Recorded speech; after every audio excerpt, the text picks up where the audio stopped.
Earth. That sense of wonderment and achievement and always working towards your goal.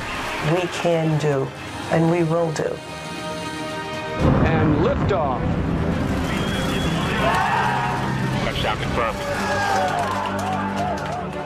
Mars is unavoidably special. We've landed and we've scooped. We've roved, we've orbited. Together, we did it, but the attitude was together we can do it. The future is what you make out of it. You can make it real. And here we are with Mars Perseverance, 51 years later, getting ready to do the first ever Mars return mission. Eventually, we can bring those samples back to Earth and determine for the very first time, did life exist on Mars?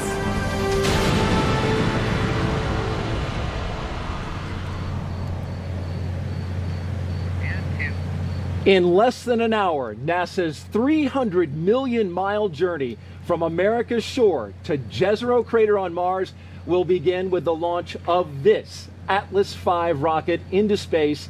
And at the top of that rocket, with a beautiful sunrise and shrouded by that protective fairing, is the Perseverance rover headed to Mars, ready to ride a column of fire and smoke on its way to the red planet. What a beautiful morning here on the Space Coast. Welcome everyone. Behind us, the star of the show. This is a life-size mock-up of the Perseverance rover, which is just like the one we are launching to space. Hi everyone, I'm Daryl Nail. And I'm Mujige Cooper.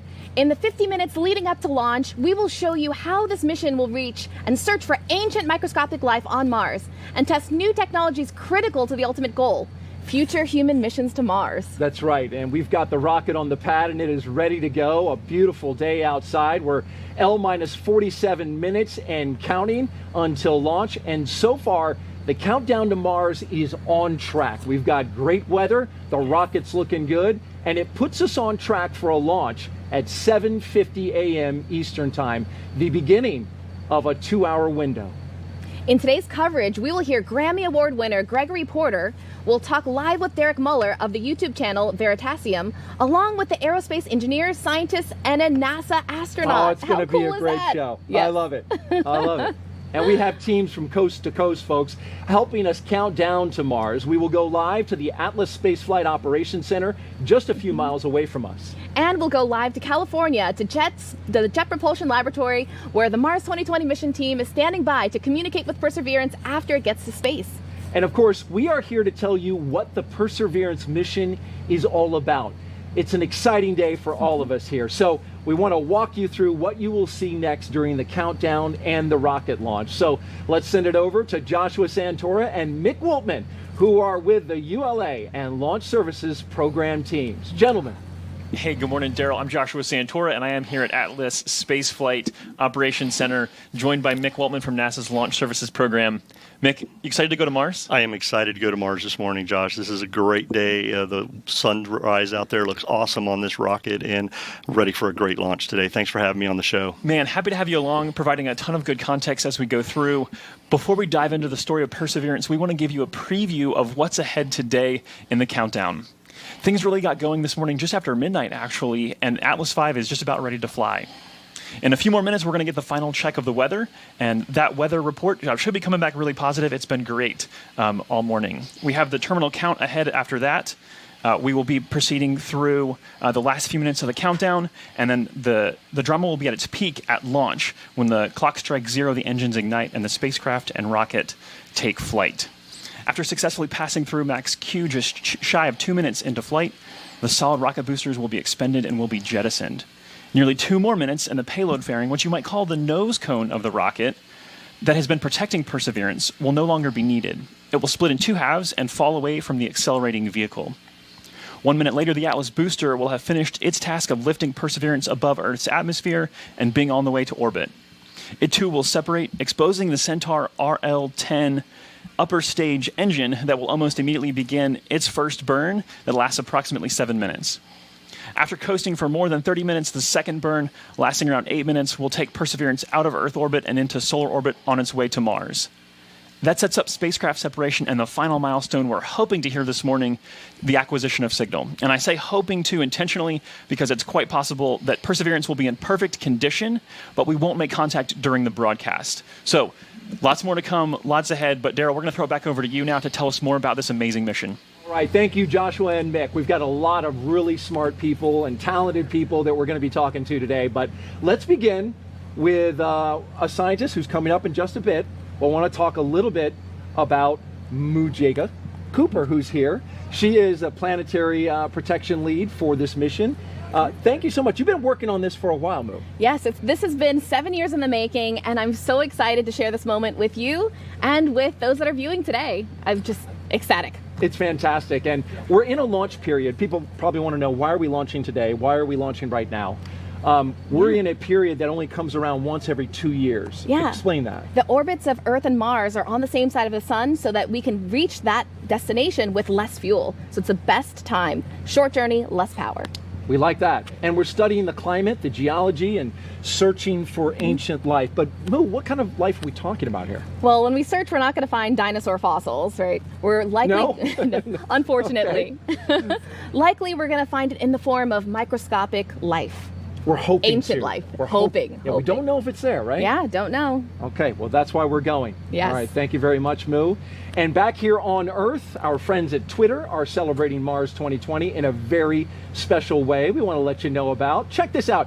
If you tap the like icon on any tweet containing the hashtag countdown to Mars, you'll see an animation brighten up your screen. You can check it out. Also, the like button itself has a special little animation that you can see. Oh, right there in the corner. See that?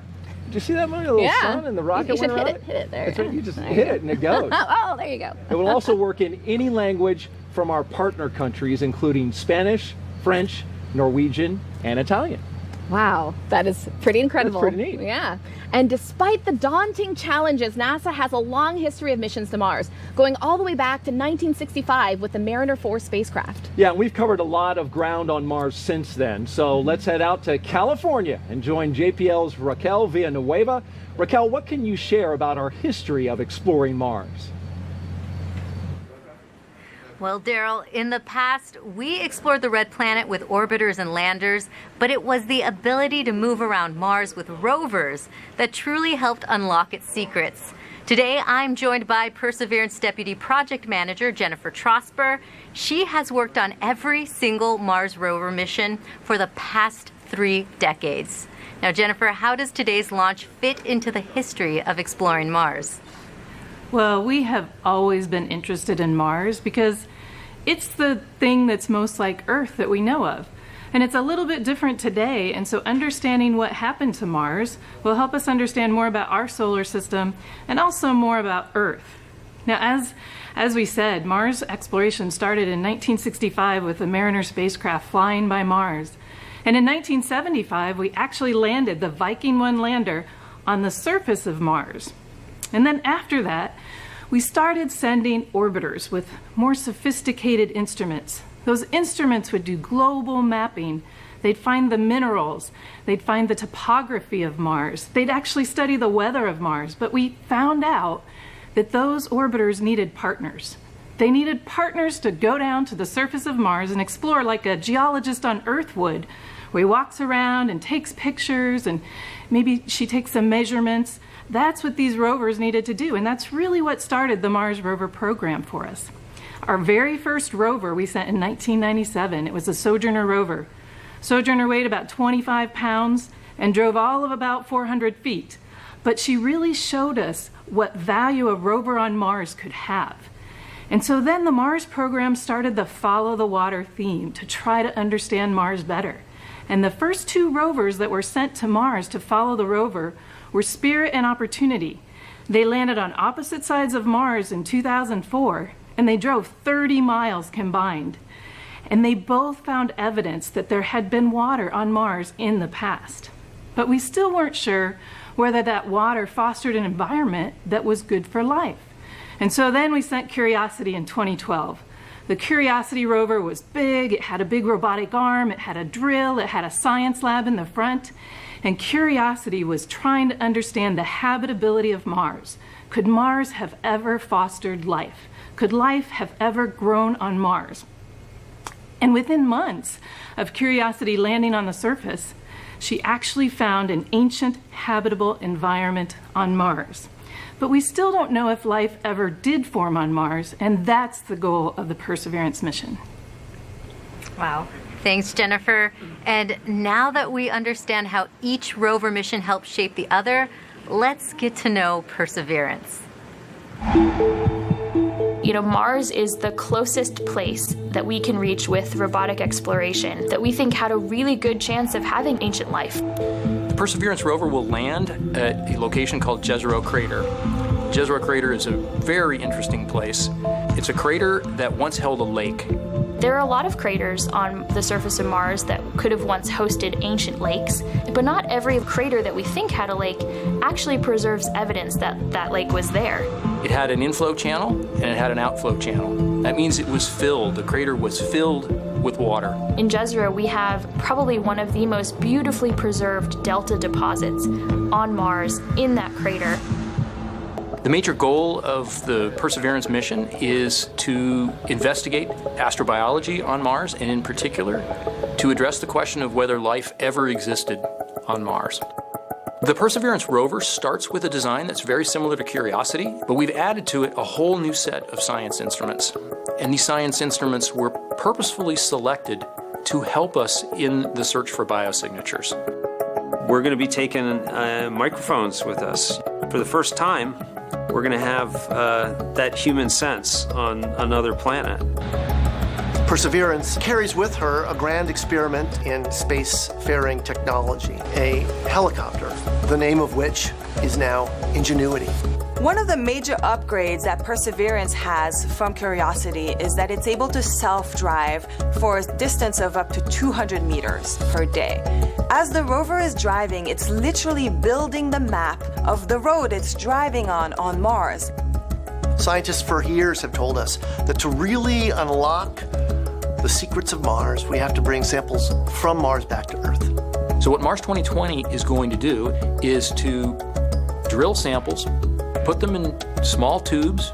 We're going to seal it in its own individual tube. We set them on the surface to provide a target for the second two missions, which hopefully will get in development in the next several years and could potentially get the samples back to Earth by 2031. Perseverance is a very, very profound first step in both our understanding of our place in the universe and a stepping stone towards human exploration on Mars.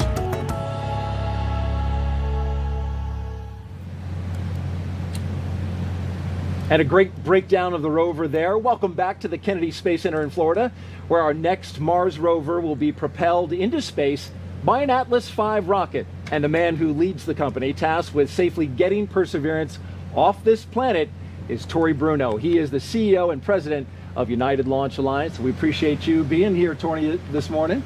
Oh, happy to be here. How is the launch team doing? How are you doing? Well, the launch team is doing great. They've been on station for hours. They're calm, they're confident, they're going through the script. I'm a little nervous, but I always get nervous before all of my 400 launches so far. Wow. You get a little nervous. Why do you get nervous? Well, you know, a rocket is such an incredibly powerful and complex machine. Everything has to go right. Nothing can go wrong. And it's just, it never gets old. It's always the same. It's always exciting. Yes. And this is a particularly exciting mission.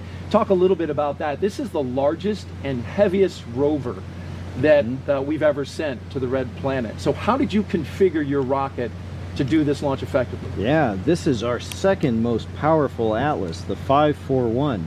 We call it the Dominator. It's got 4 giant SRBs, each putting out 350,000 pounds of thrust to augment the center core. And so it has got the power to get out there to Mars, as well as the precision. It's the most accurate rocket in the world, because when we let it go, it's got about 200 million miles to travel on that transfer orbit. And precision is key. That is right, yes. So the power source for the Mars rover is a contained radioactive battery. I've seen it up close, and we had to alter the way we behaved around that. Yes. How has that changed your team's efforts? Oh yes, the operations around that are completely different. Now, we have a lot of experience with these. We've flown all of America's RTGs, and we're the only provider that is certified to handle them. But, you know, it is still 11 pounds of plutonium, as you saw. And in this particular case, the one very special thing was to install it in the VIF, where we would normally never breach the containment around the spacecraft because it has to be clean and biological free. But we created a portable clean room and brought this nuclear battery out and installed it in the machine while keeping everything perfect. Awesome. Can you explain what the VIF is, actually, before I let that go? The VIF is the Vertical Integration Facility. So these rockets are so gigantic, we build them in a factory, but we can't assemble them there. Atlas and Perseverance are standing 20 stories proud right now on the pad. So they come to Canaveral in pieces on our rocket ship, and then we assemble them in the Vertical Integration Facility. And normally the last thing would be to bring an encapsulated, under the fairing, perfectly clean and prepared spacecraft and put it on top, which we did, but then we opened it to install the MMRTG battery. And that came late in the process, and that was intentional. You mentioned there's a certification for who certifies the rocket? So NASA certifies the rocket, and then NASA and the Department of Energy certify a provider like us to handle a nuclear payload because of all these special requirements. Very good. You know, when you were preparing for this mission, you couldn't have imagined, you know, a year ago that you would have a coronavirus pandemic wreaking havoc on this state. How did you handle that, and how did you overcome it? Yes, well, you know, the one big lesson learned here is you can't buy back time. So when this broke out, our response was early, it was aggressive, and fortunately it was effective. So we did all the things you might be familiar with. You know, we wipe down every surface every hour, we deep clean every evening, we are wearing PPE, we have our teams spread out, we actually change the flow of the work to keep our people safe, but to also keep these vitally important missions going. And of course, I can't say enough about our team. They're so disciplined and so courageous to persevere through all of this, and now to make our third launch under all of these mitigations. I'm just so proud of them. Well, Tori Bruno, CEO of United Launch Alliance, we appreciate you being here, sharing your knowledge with us. Good luck with the rocket launch today, and enjoy it. Thank you very much. Go Atlas, you. go Perseverance. All right. The countdown to Mars is well underway. Let's go to our launch commentator team for an update on the pre-launch efforts and a weather forecast. Joshua? Hey, thanks, Moo. Operations this morning have been really pretty quiet. Mick, can you tell us what's transpired to get the rocket to the point that it is today, right at this moment? Yeah, actually, Josh, it's great to have a quiet countdown this morning. That means really good things for us here in the ASOC. But the teams did come on station today about midnight. They got on station, started configuring the launch vehicle, getting it ready for fueling, as we've been listening to them fuel the first stage Atlas with LOX and the second stage Centaur upper stage with cryogenics. The team continues to do that. They've checked out the avionics, the electrical systems. They've also done a flight termination system check with the range. So all systems are looking nominal, and the team is now currently in their T-4 and holding and just assessing the telemetry and the launch vehicle as we get ready to lift off this morning. Yeah, and it is a programmed hold, so this is part of the plan. This is not anything going wrong. We do have a 2-hour window today, but everything is charging ahead towards that 7:50 a.m. Eastern liftoff time. We want to introduce you to a few of the teams involved this morning. We want to start with the U.S. Space Force. They're responsible for the range operations and weather activities. So, Mick, tell me about the range really fast before we get this weather briefing in just a few seconds. Yes, the United States Space Force is responsible for public and personnel safety here at Cape Canaveral Air Force Station and Kennedy Space Center, where we're launching from. So a very important part of the mission today. They are one of 5 teams that are working with us to launch Mars Perseverance on its way this morning. And an important part of that, not only public safety, but is they also do weather for us to make sure that everything looks good. As we saw that sunrise this morning come up right behind, everything is looking good. So. RC, LC, that one. RC, conduct weather briefing on Channel 8 Weather Conference. Roger.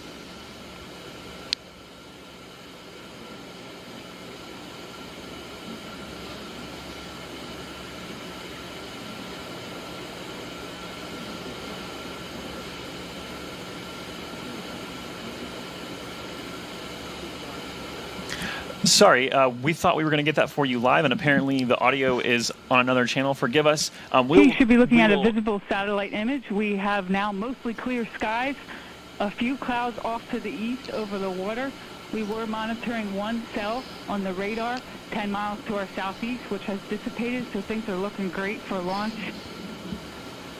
We are go on all LCCs and expected to remain go through the count. Our temperature is currently 80 degrees, could climb to 82 by the end of the window. Winds are currently from 220, 8 knots sustained with peaks to 10 knots, 10% POV for the cumulus cloud rule. Proton flux is at normal background levels and expected to remain so through the count. And this concludes the weather brief unless there are any questions. All right, so I think we're in good shape. We heard a great report there. Again, hearing the go on all LCCs, the launch. Absolutely. LCC. Launch commit criteria. I can never remember the second C. Appreciate that. So tell us about the T clock, because obviously we mentioned we're at T minus 4 minutes and holding. So we have a difference here in these two clocks today. Yeah, so the teams actually are working to two different clocks. The L clock, or what we call the launch time, or L minus time, is the real-time clock, which continues to count down towards liftoff.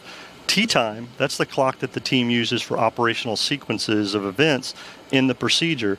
This time has built-in holds in it, one of which we're in right now, 30-minute hold, which allows the team to adjust things that they need to do throughout the countdown tonight.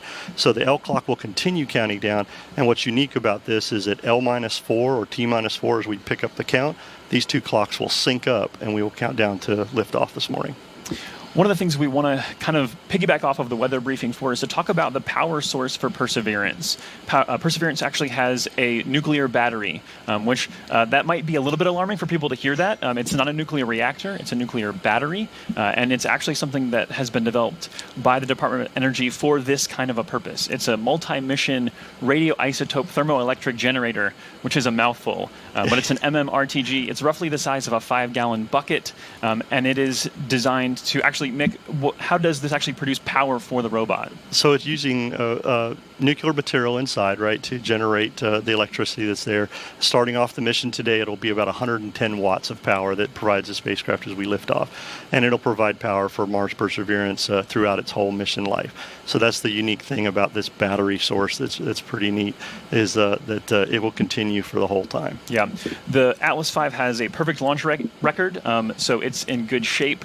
So we're not expecting any problems, but if there were a contingency today, we'd want you to stay with us to talk through some of the details, and we'd be providing advisories. We have teams that have been focused on this specifically, and they're working towards making sure that everybody is safe, and our robotic explorers are safe as well. So that's going to do it for now. A great weather briefing. We'll send it back over to you, to Daryl and Moo. Thanks, Joshua. With the countdown to Mars well underway, we want to take a moment to honor our country with the singing of America the Beautiful. We are proud to present to you now two-time Grammy Award-winning singer Gregory Porter.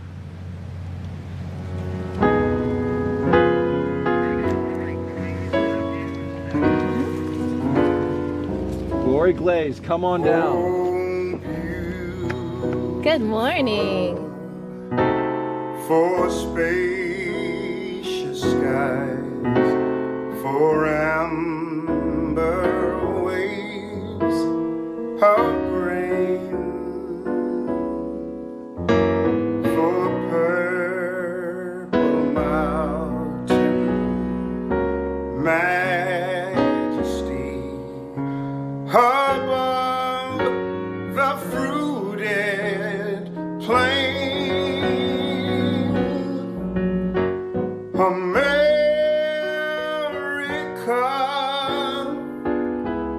America,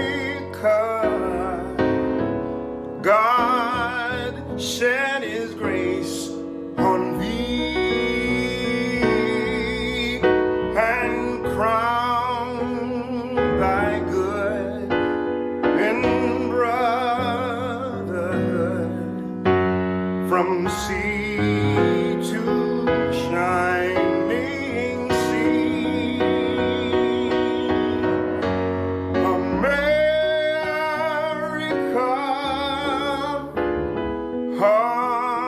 America, God shed His grace on thee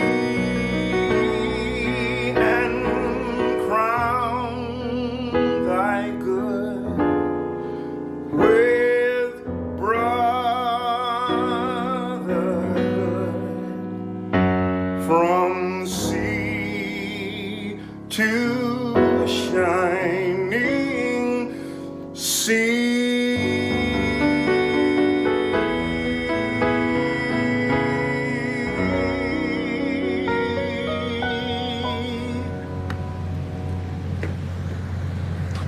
beautiful baritone voice of Grammy Award-winning singer Gregory Porter. That was outstanding. It was so emotional.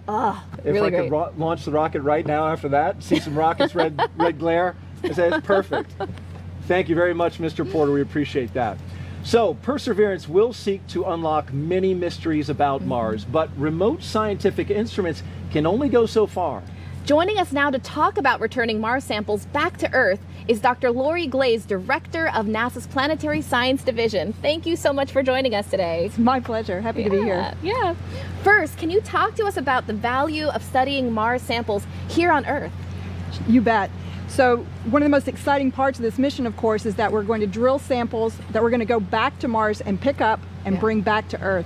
And part of the reason for that is, or the main reason is, that we can only go so far with the instruments that we have on the rover. They're wonderful, it's a great suite, but nothing compared to the state-of-the-art instruments in the laboratories around the world. So we really want to get those precious samples back here so that we can do that really in-depth analysis of the samples here. In addition to that, not only do we want to study them now, today, with those state-of-the-art instruments and facilities, we can preserve actually most of the sample for decades, and that will allow us to use future instruments that haven't even been invented yet, or answer questions we haven't even thought of yet. So it's really important to get those samples back here. And could we confirm life if it is there with the instruments we have on the rover, or would that actually happen back on Earth? I fully expect we won't be able to make that real determination until they're back here on Earth. We expect with the instruments we have on board to be able to detect biosignatures and the types of things that say, yes, this is a sample that may contain evidence of past life in the sample, but I think it would be very difficult to confirm that until we actually get the samples back here on Earth. Speaking of getting them back here to Earth, the key part of this, how will you do that? That's a great question. We're already starting work on that next mission called Mars Sample Return. We think it's going to launch. We're planning for a launch in 2026. This is a really complex mission. It's going to require 2 launches from Earth and 1 launch from Mars in order to get those samples back here. Wow. We're working really closely with the European Space Agency, our core partners on this mission. So we'll have a launch from the US, which will launch a sample return lander that will land on the surface carrying a fetch rover that will go out and pick up the samples, bring them back, load them into a rocket, the Mars Ascent Vehicle, and launch them into orbit around Mars.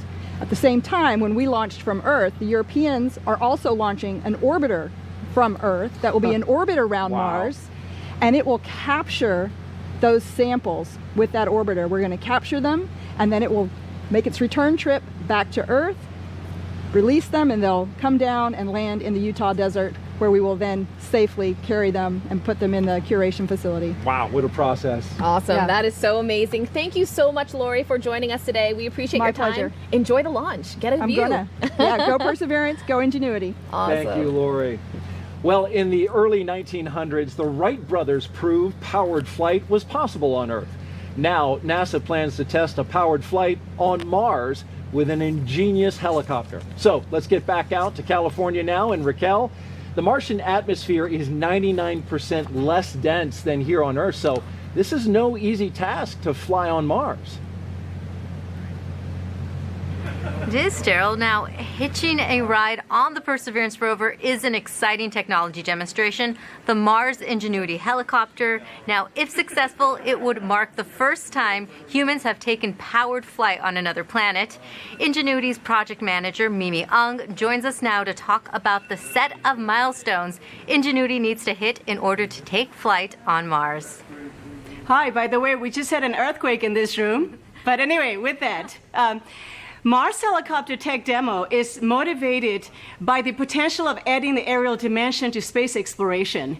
In the future, a helicopter can serve as a scout for rovers and astronauts. A helicopter can get us to places of high scientific interest that cannot be reached today. It's not easy to build a rotorcraft for flight at Mars. The atmosphere there is very thin, about 1% compared to that at Earth. So a helicopter for Mars has to be very light and have a rotor system that can spin very fast. Behind me is the full-scale model of Mars helicopter Ingenuity. It's very light, 1.8 kilograms, about 4 pounds. It's capable of flying through the thin atmosphere of Mars and is capable of surviving and operating autonomously. There is a set of milestones between now and Ingenuity's first flight. The very first one is when we turn on the helicopter and the base station to check their health. First time operating in true space environment. The next major milestone will be when Perseverance rover deploys Ingenuity helicopter to the surface. The deployment will also mark the first moment the helicopter starts to work on its own in a standalone manner. It will never return to the rover. And the first major milestone then will be the helicopter surviving the first cold Martian night, about minus 90 degrees Celsius. And we've designed the helicopter to keep itself warm. So we've planned for up to 5 flights in the 30 Martian days that have been set aside for our flight experiments.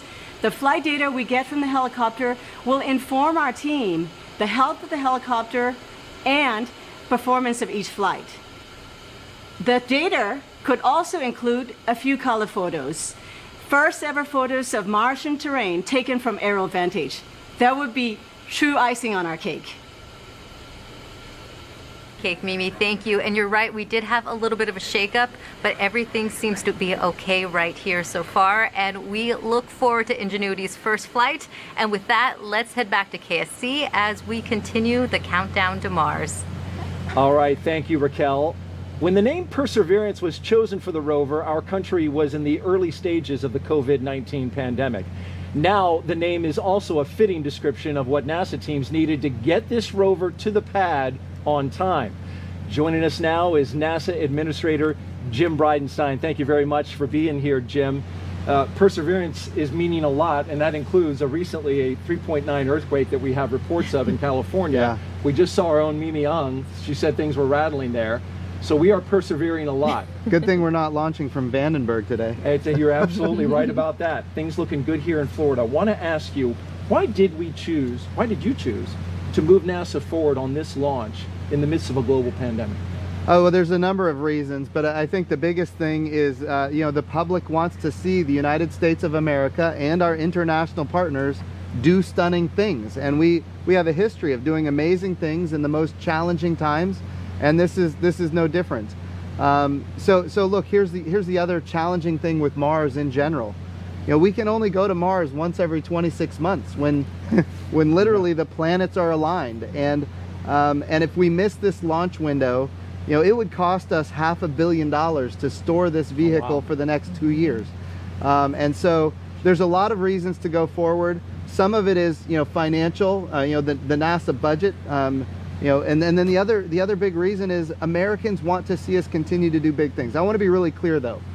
We have made sure that all along this process, if somebody didn't feel comfortable working on this project, they had the option to not work on this project. And I will tell you, we didn't find that very often, if at all. Mm-hmm. I will also say that our highest priority was the safety of our people. And we wanted them to know that if they come to work, they're going to be safer at work than they would be if they stayed at home. And of course the personal protective equipment, the social distancing, the changing of schedules in order to minimize people working on the vehicle at one time.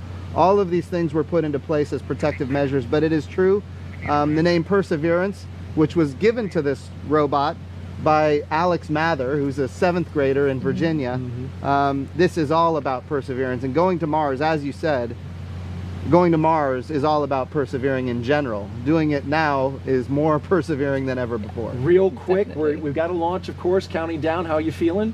Well, nervous as always. This is a lot of money at the top of a rocket, and of course not just the money, but the entire life's work of so many, thousands of people. So look, it's going to be a good day. We're knocking on wood.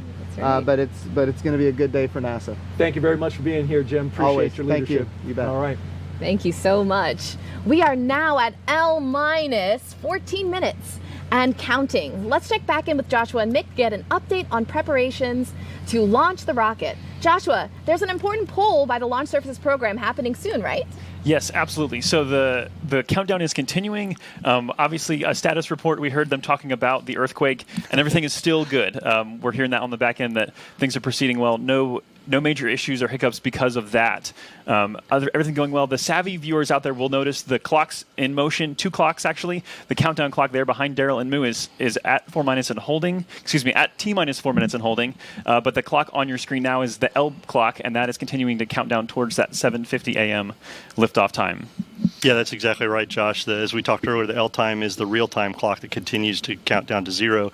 At T minus 4 and counting, the 2 clocks, the T clock and the L clock, will sync up as the team continues to work their operational sequence events and the procedure. So the team is very focused this morning. As you already mentioned, the earthquake that was brought up, the team has assessed that and looked at it, and they're doing a great job and getting us to 0 this morning.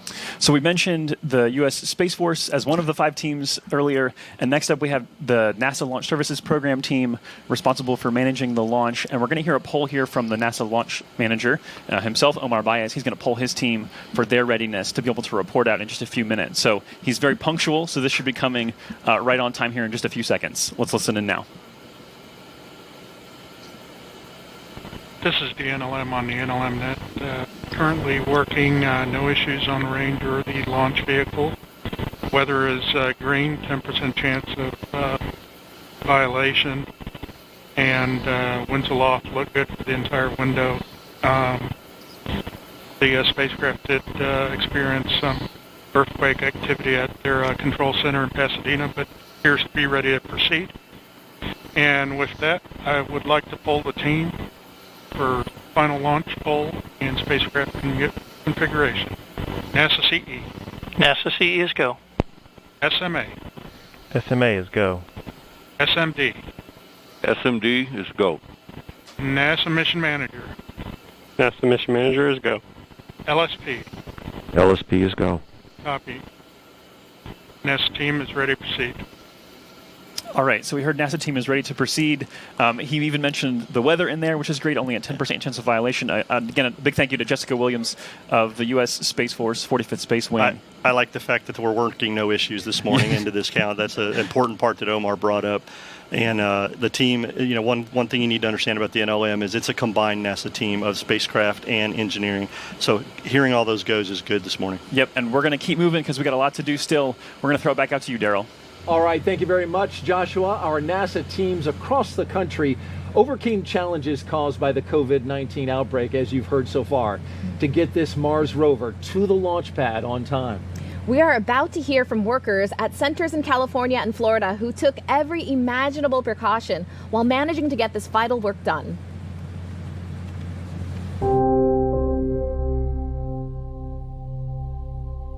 When I saw the country shutting down, I thought for sure there is no way we're going to be able to continue this.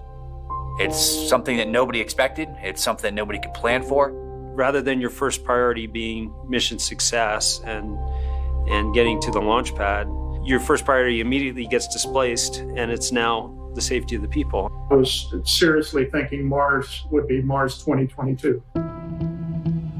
It took a lot of work to put stuff together in order to keep momentum going, to keep people working safely, keep them healthy, and to keep the project on schedule. There's no doubt that working in isolation, not virtual isolation, but in physical isolation from everyone else, is a challenge. It's hard for me. I have 2 young kids. Sometimes I'm not able to focus or listen probably as well as I would want to. A lot of our work was occurring in a clean room anyways, but that meant that even before we entered the clean room, we had to find ways of ensuring that we were not putting ourselves or others at risk. Most of the time for these missions, our relation with the spacecraft customer is incredibly important. So usually we're able to be here working beside them on their equipment and making sure that all of their needs are covered even before they ask for it. It is a challenge, but we're used to meeting unique requirements here at the hangar, and we pride ourselves in our flexibility.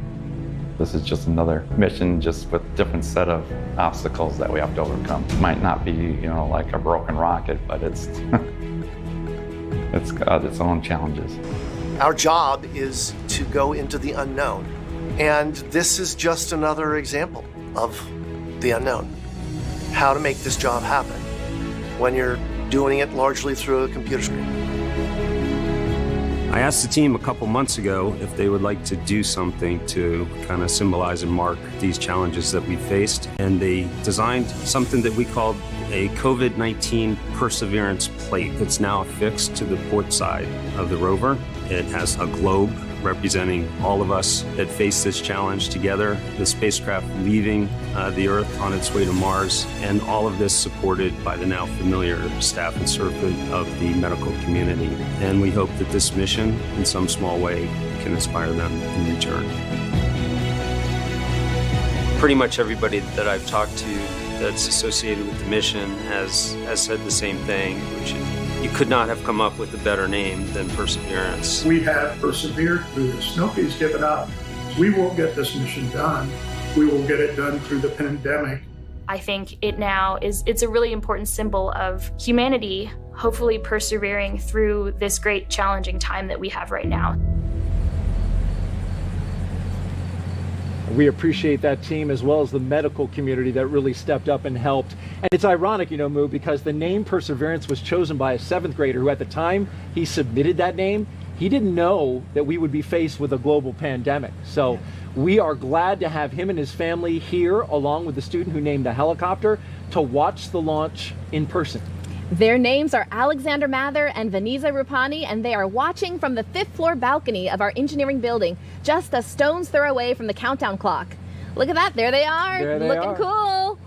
Alexander Mather, who goes to Lake Braddock Secondary School in Burke, Virginia, submitted the winning essay to name our rover Perseverance. Yeah, they've got a great view. I've seen it from up there. They've got the VAB in the background, as you can see there, so cool. It's such a beautiful setup for this awesome launch. And Vanessa, who you can see her and they're waving. Hey guys, appreciate you. She's a junior at Tuscaloosa County High School in Northport, Alabama. She entered the contest as well and came up with the name Ingenuity for our helicopter that will accompany our rover to Mars. Thank you both for being here. What a neat view that is. Yes. All right, folks, with the coast phase coming up, we want to let you know that after the launch, it will be about an hour before Mars Perseverance separates from the second stage. When that happens, the rover will then be on its way to Mars, so hang in there. Yeah, don't go away, as we will walk you through the flight around the Earth, and we'll talk live with the astronaut Zena Cardman about our human exploration ambitions and NASA's Associate Administrator of Science, Dr. Thomas Zurbuchen. It's going to be great, folks, so stick around. It's L-6 minutes and 26 seconds now. And time to focus our attention on the launch operation the rest of the way to liftoff. So let's send it back out to Mick Woltman and Joshua Santora. Gentlemen. Thank you. I want to let you listen into the remainder of this poll in motion. Let's go to that now. Range coordinator. Clear to proceed. Launch director. LD is go, and you have permission to launch. Proceeding with the count. ALC, verify T0 is set for 1150 Zulu.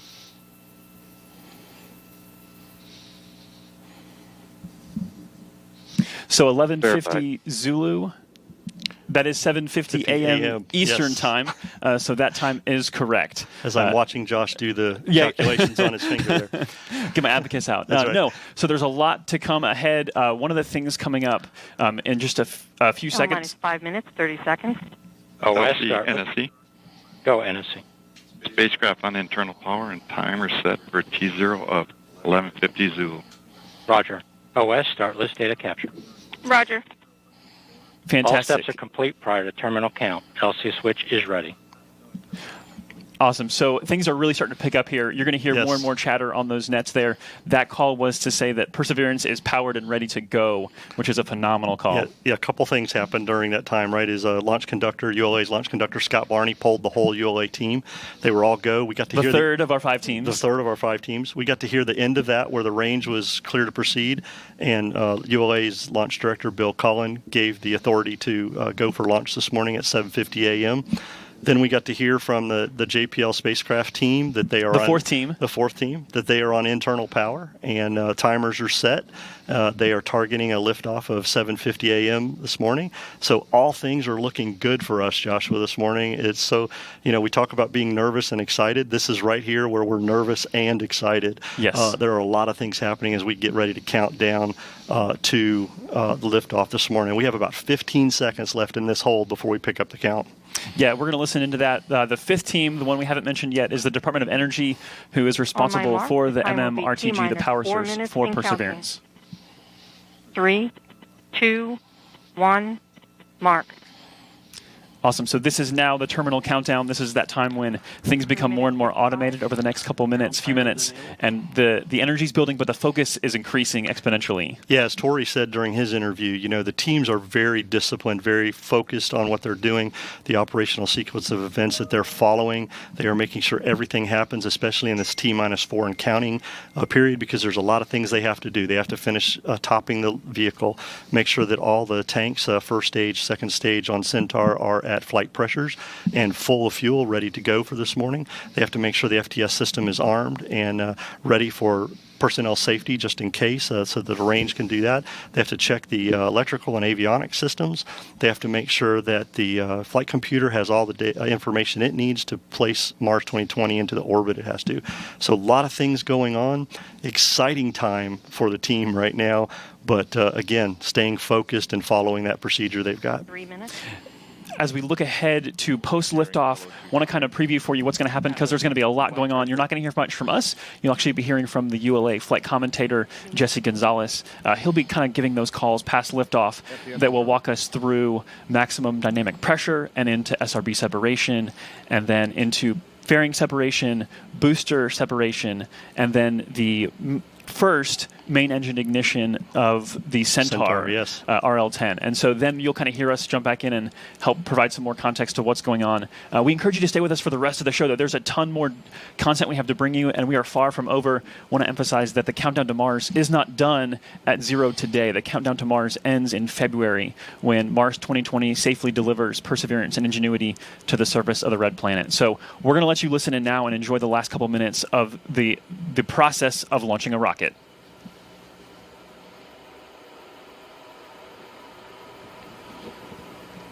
One minute 59.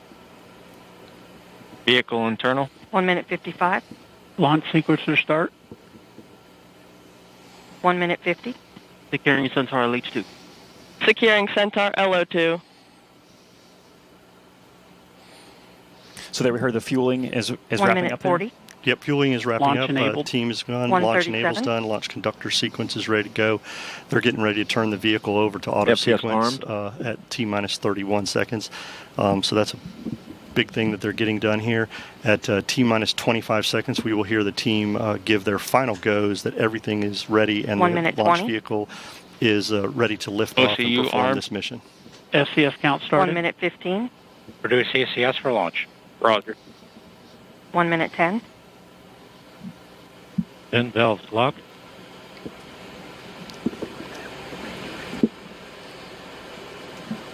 One minute. Rock, report range status. Range green. That's good to hear, Joshua, That means there. public safety there is accounted for, the FTS system. There you see on your screen a beautiful shot. The skies look great. There is little wind happening. You'd be able to see more of the venting. If there were wind, the trail of that venting. So we're ready to go. And actually, that's an important point. The reason we don't see that venting is the vent valves have been locked up to put flight pressure into the tanks. And as we just heard, they're stable at step 3, which means the tanks are ready to go. And here at about 5 seconds, we will hear the team ECS reduced for launch. Give their final go. 25 seconds. Status check. Go Atlas. Go Centaur. Go Mars 2020. There we go. We are ready to go lift off this morning, Joshua.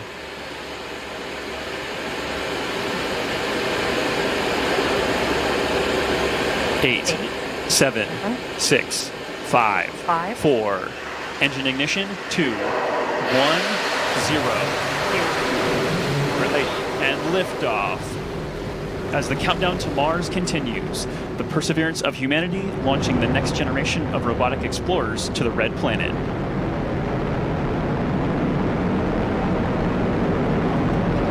And Atlas TU has gone to closed loop control.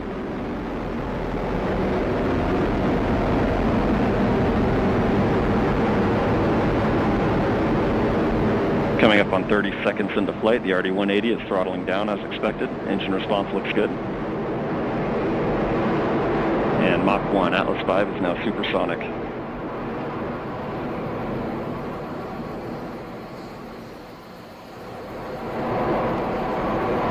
And passing 45 seconds into flight, vehicle is now passing through max Q, maximum dynamic pressure.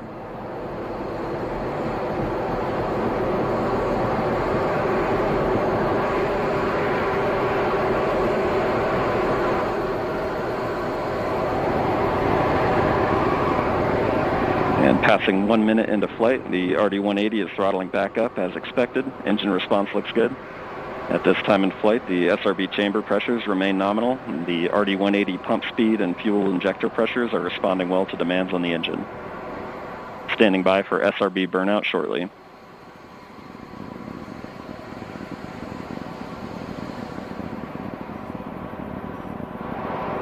And we have burnout on all 4 SRBs. Burnout pressure signatures look good. Standing by for SRB jettison shortly.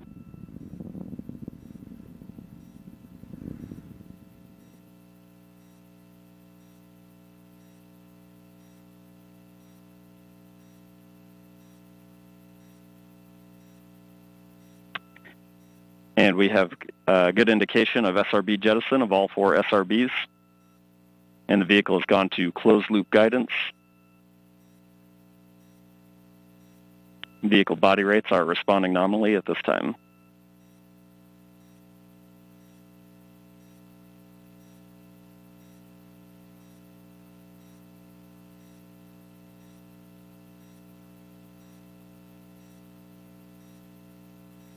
And coming up on 2.5 minutes into flight, the RD-180 is throttled down slightly as expected. Engine response continues to look good.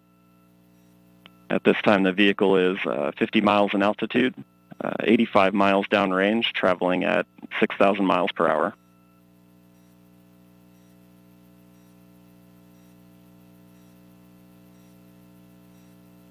And the Centaur reaction control system is now pressurizing to flight levels.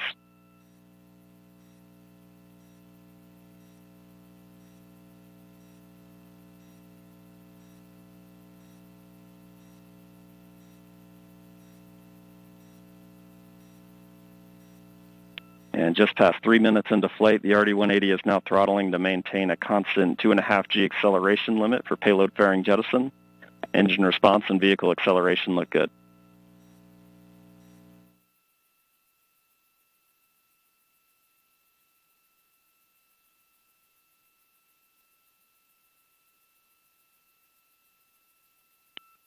And we have good indication of payload fairing jettison and Centaur forward load reactor deck jettison.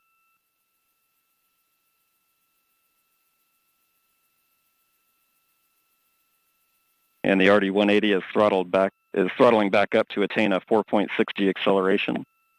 Engine response continues to look good.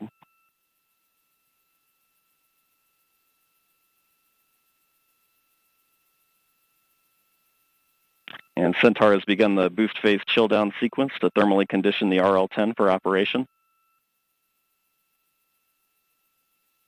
Standing by for BECO shortly.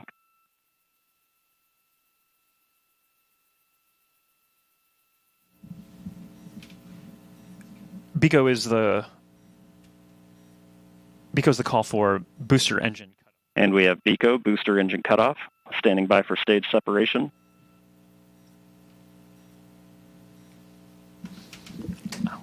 And we have good indication of Atlas Centaur separation. So there you're seeing live footage. And we have the MES rocket. 1. RL-10 operating parameters look good. Chamber pressures are stable.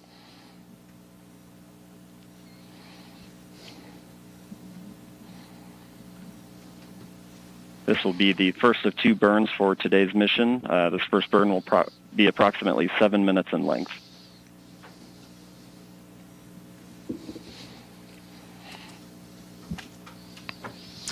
So, Mick, that's pretty exceptional footage there. That's live video. We will see that switch over shortly into an animation that kind of helps let us know what's happening with the rocket. But right there, a beautiful liftoff. Fun to feel that rumble in the building here as we proceed towards orbit and then towards Mars destination. Yeah, absolutely. It was great watching an on-time liftoff of the Atlas V with that little over 2 million pounds of thrust. Cleared the tower in roughly 5 seconds. Josh, you and I worked the InSight mission, and if you recall, that mission on the West Coast took about 17 seconds to get past the tower. So with those 4 solids today, this thing really got out of here and on its way. And it's, as we hear from Jesse, everything's looking nominal, and all vehicle parameters are within the design limits, and we're getting ready to come up on a main engine start for that first burn that Jesse was talking about. Yeah, so recapping this countdown to Mars, the stations began to be filled up this morning just after midnight. Preparations, fuelings, powering up, all the way through that liftoff that happened. I think, Mick, it wasn't precisely on time. I think you said it was like 10 milliseconds early. So it's pretty much dead on. Yeah, dead on. This team does a great job. As I said, they're very focused, very disciplined. As Tori also said, courageous. They have done a lot of work to get us to this point today through this pandemic, changed how they did some of their work, made adjustments as needed, a lot of cleaning, a lot of things, a lot of wearing their face masks, doing all kinds of things. And so this is an exciting time, not only for the JPL team in Mars 2020, but everybody that's worked this mission, and for the country and the agency. So this is exciting to see. We still have a long way to go, Joshua. Yes. Before spacecraft separation. Yeah, we had a really quiet countdown today, which is phenomenal, that we got off the ground on time. And we are proceeding now that we are in the middle of the first burn. It's tough to make out, but that engine is lit and it's firing. So we are in motion. There you go. There's that animation we talked about. To telemetry there as we switch to a TDRS compatible data format. TDRS. Overall telemetry quality is very good. The space tracking system.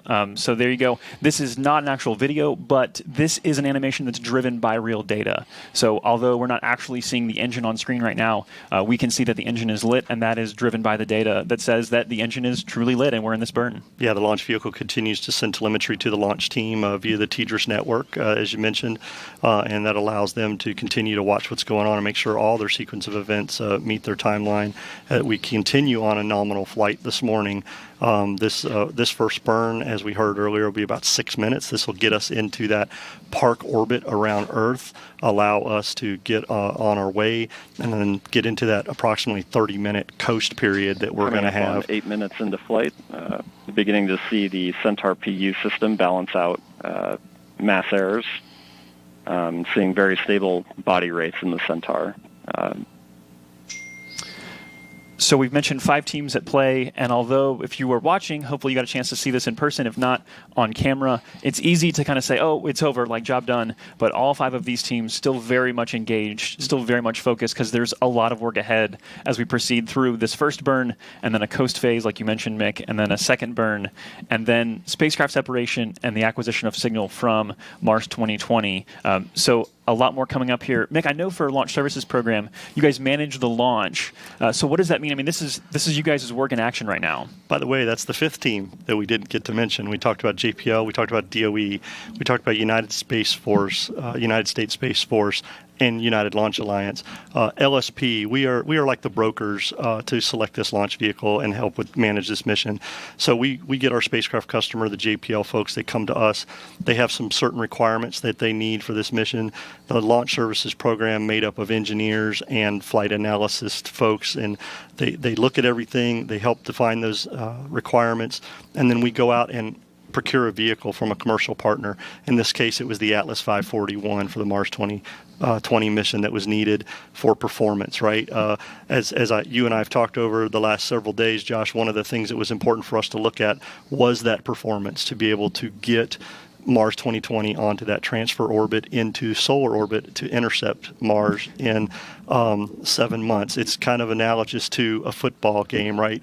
With a quarterback trying to throw a pass downfield. You need a quarterback with a lot of performance who can get that ball down there where it needs to be, and so the receiver can intercept that. In our case, 7 months later. There you go. Yeah, it's the longest football pass ever. The Earth is the quarterback. The Atlas is the quarterback's arm. Perseverance is the football, and Mars is the receiver. That's exactly right. And what we also talked about is that technically you could launch to Mars at any time if you had a rocket that was powerful enough. But this is the launch period every 26 months or so, as we've talked about, that makes the most sense because you require the least amount of energy to get to Mars because it takes a lot to get there. Obviously, like the Atlas 541 is a workhorse. Yeah, as Tori said, it's their Dominator. Right? There you go. I love that name for the Atlas 541. But we heard Jim Bridenstine, our NASA administrator, tell us that if we didn't make this launch period, we would be down for roughly 26 months. It's right? tough. So the period started July 17th and goes to August 15th. Today, July 30th, was one of those launch opportunities that we had. We had a 2-hour window, and within that window, we had several opportunities. 25, actually. Yeah. 25 opportunities. And we launched at the beginning of the window on our first opportunity to get Mars 2020 going on its way. And that, that sounds like a lot, and it is. The Flight Analysis Group, both at JPL, LSP, and ULA, did a lot of work to pick out those target sets and figure out where we needed to be. So they've done a great job, and we'll see how this mission continues. So, Mick, tell us about the 2 burns required here, and we're actually coming up on the end of the first one. Ultimately, a lot of people probably, and myself included at some point, just like, why wouldn't you just keep firing the engines? Just fire all the way through and get to Mars in one shot. So the first burn gets us into that park orbit we talked about. We've lifted off, we've left Earth, we've got into a park orbit around Earth right now. And while we're in that park orbit, we will perform some maneuvers to kind of roll Mars Perseverance and the Centaur and coast during that time, basically setting itself up looking at the sun and away from the sun to control the thermal environments that are on Mars 2020 during this coast period. That coast period will allow us to coast around into the position that we need so that we can have that second firing to get the velocity needed to head off into Mars. Yes, and we will be back for that second burn in just under 30 minutes now. But for now, there's more to learn about this mission and all the amazing science that's involved. Daryl, back to you.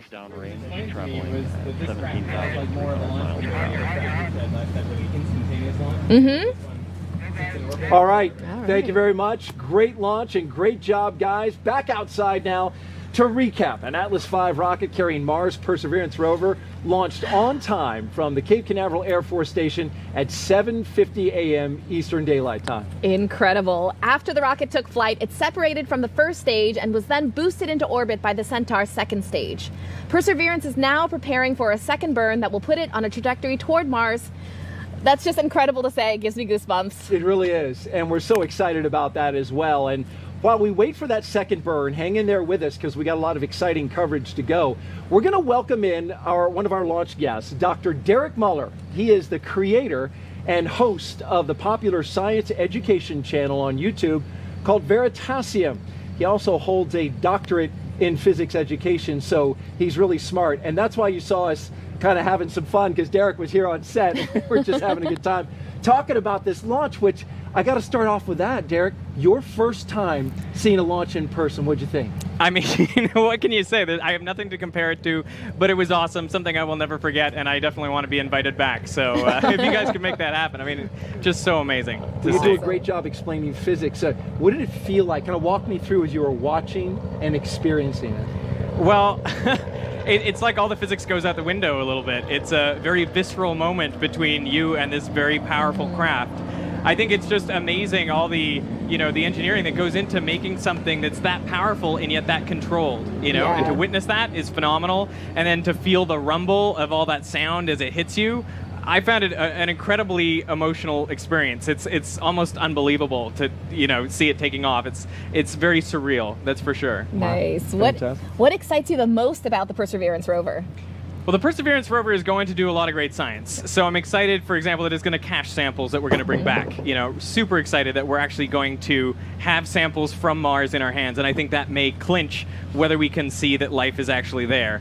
But I'm also super excited about Ingenuity, about the helicopter, which I got to visit out at JPL before it was strapped to the underbelly of the rover. And to think about flying a rotorcraft in, another world, essentially, in a place that only has 1/100th the Earth's atmosphere. Exactly. It seems audacious, and I am impressed and amazed, and I can't wait to see if it works. You know, I'm cautiously optimistic. I think the team is phenomenal. And you did, in fact, a YouTube story on it, a piece on your channel, and did a fantastic job going to JPL. I did, yeah, and I was just so lucky that it was like there, you know, a meter or two away from me on the other side of a door in a clean room, and that was, yeah, one of the great moments of my life. Yeah, that thing's going to Mars. Exactly. Yeah, and it weighs like about as much as my laptop.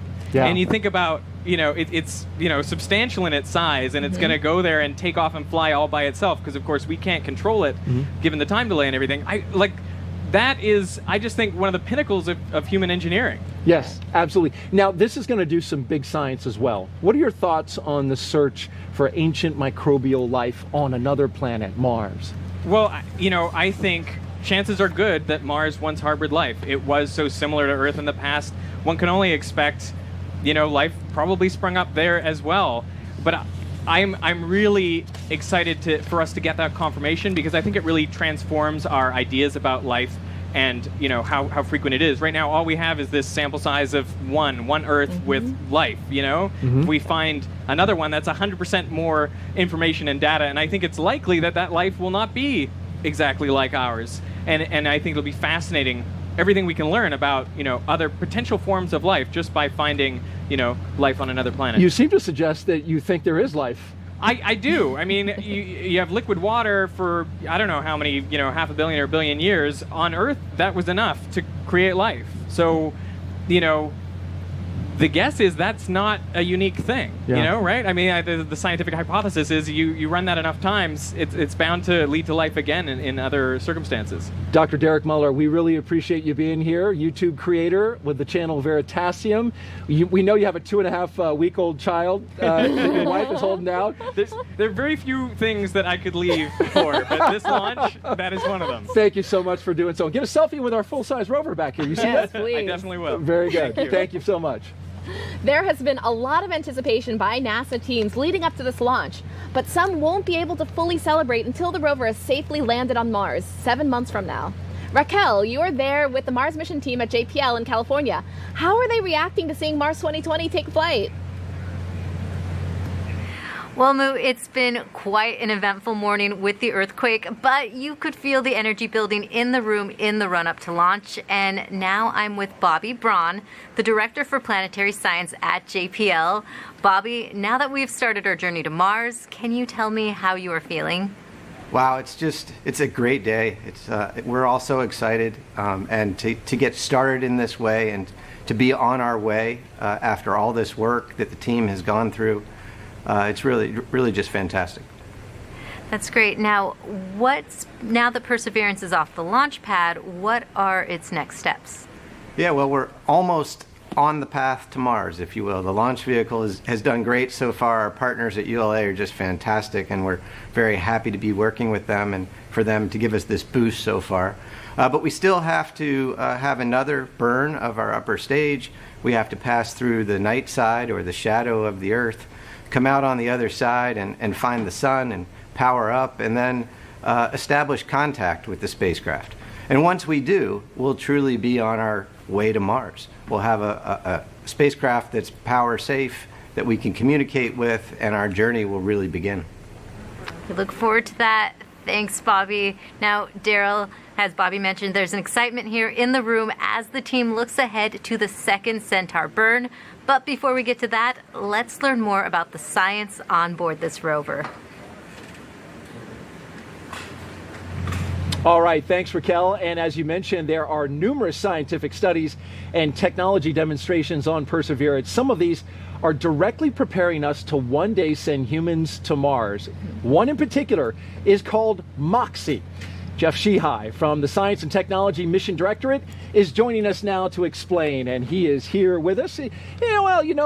Sometimes here at the... A little difficulty with this technology that's all right. here, Daryl. Well, that's all right. It's a Britney Spears style mic, I'll So hold it like this. I don't know if you're... That'll work fine. We can hear you. Yeah. Thanks for making the adjustment there.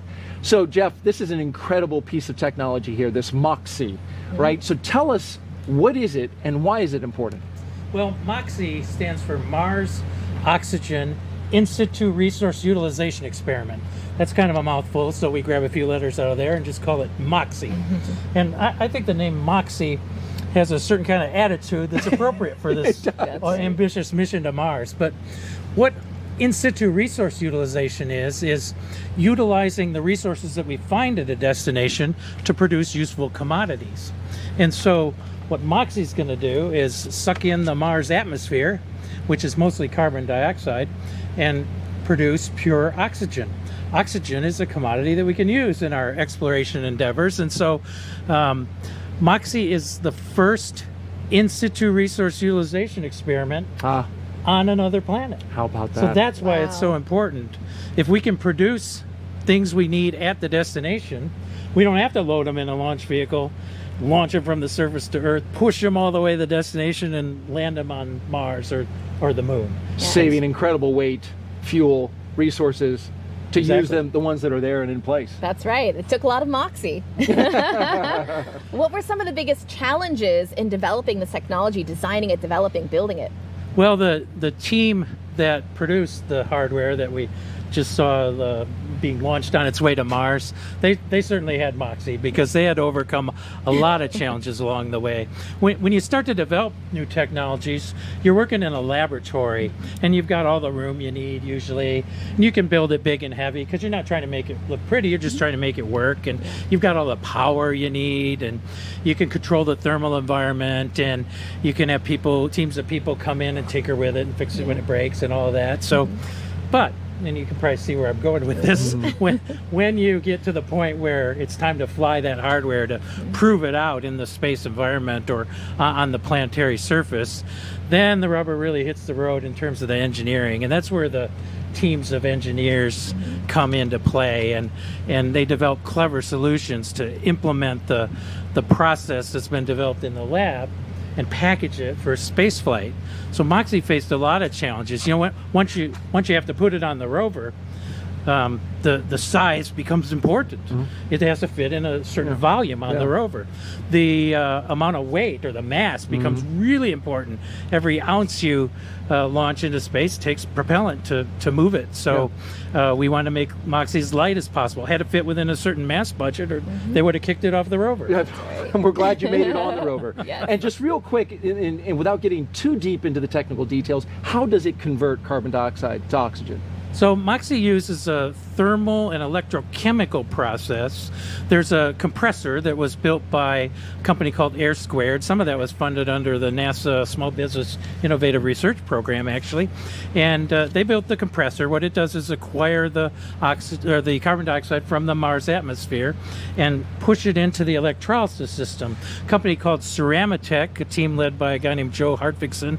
They're now called Oxyon Energy, I think. But they built the guts of MOXIE, which is the solid oxide electrolysis system that takes the carbon dioxide, CO2, actually pulls an atom of oxygen off the CO2, leaving CO. Oh, wow. And then those atoms migrate through the electrolysis system, and those oxygen ions are neutralized, and then they recombine. An O and an O becomes O2. And so we get pure oxygen out of the system. That's fantastic. And so in order for you to get MOXIE on board the rover, actually you had to kind of clear through the very smart lady to my left. She's with Planetary Protection. So she actually had to clean off part of it, right? Yeah. You had to heat it and then clean the That's O2 right. sensor. Yeah, the SOx part was actually self-sterilizing. It was hot enough so it cleaned itself. But there's a part, the O2 sensors, that needed vapor hydrogen peroxide sterilization. So it was the first time we used hydrogen peroxide on flight hardware. Oh, that's awesome. Yeah. So you can say thank you. Thank you. Thank you. No, thank you. Appreciate it very Thanks for much. letting us do that. Well, you know, in speaking about the rover, Moo, what is it, you know, Curiosity told us that we have, or had at one time on Mars, moving water. That's so, right. So what is Perseverance going to do in terms of confirming whether life could have been there? Yeah, exactly. So the past missions set up the stage as far as understanding what could sustain life. And now we're actually looking for signatures of that life. And so some of the answers that you're looking for, which one are you personally looking most forward to? Yeah, I'm personally looking forward to seeing signs of life where no one will argue that it has a biotic source. It's very easy to say, oh, this chemistry could have happened from natural reasons, but I want to see a smoking gun. It would be awesome to see that. Now, that's not exactly easy, right? No, not at all. And so explain that to us. Yeah, so in order to get that definitive signal, one of the main things you have to do is make sure you have a clean instrument that you're sampling with. And so that's why we spent a lot of time cleaning, baking out hardware to such a high degree, 150 degrees Celsius for some of these parts, to make sure it was clean enough. And so those parts have to be specially made to be able to handle that heat. That's right, yeah. In order to get it past you. Yeah, all of the material selection, everything was done specifically for that purpose. Where else in the universe, Moo, do you think we should explore for life? Yeah, I'm really excited about Europa. Europa has an ocean underneath a thick layer of ice. It has vents underneath that have a heat source, so there's a source of energy for possible life. Europa, a moon. Yes, a moon. Yeah, icy moons. That's the next place to go. It's interesting that you picked that. I mean, it's a very, very cold place. Yeah. You've got a rover in front of you that is miniaturized. Do. We have one that is behind us. Yeah. Right? And as part of this, you also had to make sure that nuclear battery was installed. Exactly. Yeah, there it is. Yeah, this bit back here. Tell me about how that worked, when you did it, and how that process was. Yeah, it was only a few days before this launch day. I mean, we just finished counting our samples just a couple of days ago. How about that? Yeah, so we had to actually alter the way we sample. We take wipes and swabs of every surface of the rover. But for this, we had to make sure our head was far back and we had as minimal radiation impact as possible. But we got it. It was super clean. INL did a great job. Everyone has done a fantastic job making sure this was as clean as possible. It's ready to go. What do you think about that full-size rover behind us? It's incredible. It's like, Yeah. hey, you should be up there. And apparently it is right to scale as you take a shot of it there. That's a beautiful rover. Well, it is. Thanks for describing all that to us, Moo. We really appreciate the time for you describing that. All right, back into the show now we go. Moving forward, of course, this is the countdown as we go up. You can see the Centaur there in the graphics as we are tracking and continuing to track Mars 2020 on its way. And when searching for the possibility of life on Mars, it's all about location. And Perseverance's destination is a place called Jezero Crater. Let's go back out to JPL now. And Raquel, you've got a scientist there that believes Jezero Crater gives them the best chance of finding any evidence of past microscopic life. That's right, Daryl. Knowing where to look for signs of ancient life on Mars can be a daunting task. It took 5 years to select a perfect landing site, and with us now is Katie Stack-Morgan, one of the project scientists who helped pick that location. Katie, can you tell us why we're heading to Jezero Crater? Thanks, Raquel. There are many reasons why scientists are so excited to send Perseverance to Jezero Crater, and why we think that Jezero Crater is an ideal place to begin a Mars sample return campaign. At Jezero, we think that Perseverance can assemble a diverse set of samples that will help us resolve some of the most important questions about life beyond Earth and the evolution of planets over time. At Jezero, we know without a doubt that there was an ancient lake and river delta. And at Jezero, we have river valleys that flow into and out of the crater, and we know that that lake filled up with water and then overflowed. Life as we know it requires water to survive and thrive, and we think that Jezero has all the building blocks to support past life. At Jezero, we also have one of the best preserved deltas on the surface of Mars, and deltas in lake settings are ideal for supporting life. And the rocks that Perseverance will explore can tell us more about the possibility for past life on Mars.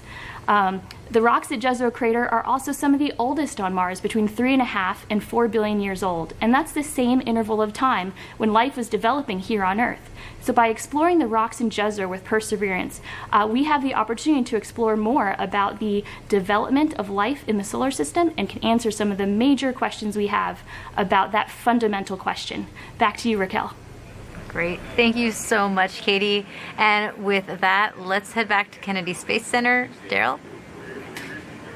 Much, Raquel. We are back here at the Kennedy Space Center with our most special guest, Moo, and the Perseverance rover. Here it is, a full-scale mock-up of the actual rover itself. Well, Moo, here it is. Yes. And so we've learned a lot about this rover so far. So tell me kind of describe from top to bottom what we're working here. At the top, you've got the mass cam, which is pretty tall, right? It is very it's tall. towering over your head. It is on a stage, but what does it do?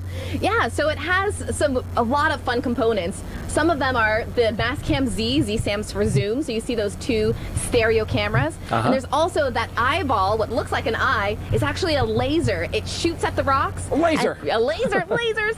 And then depending on the signature that comes back, the spectrometer reads it and tells you what the geology is. And that's fantastic. Yeah. Some of the real exciting science, though, is happening right here on this part. This is the articulating arm that comes out, right, and then goes down onto the planet and starts drilling. Exactly. What all is here that's going to help us understand more about the geology of Mars, the climate, and whether or not there was life? Yeah, there's of course Pixel and Sherlock, the really amazing instruments that are going to tell us about the biosignatures.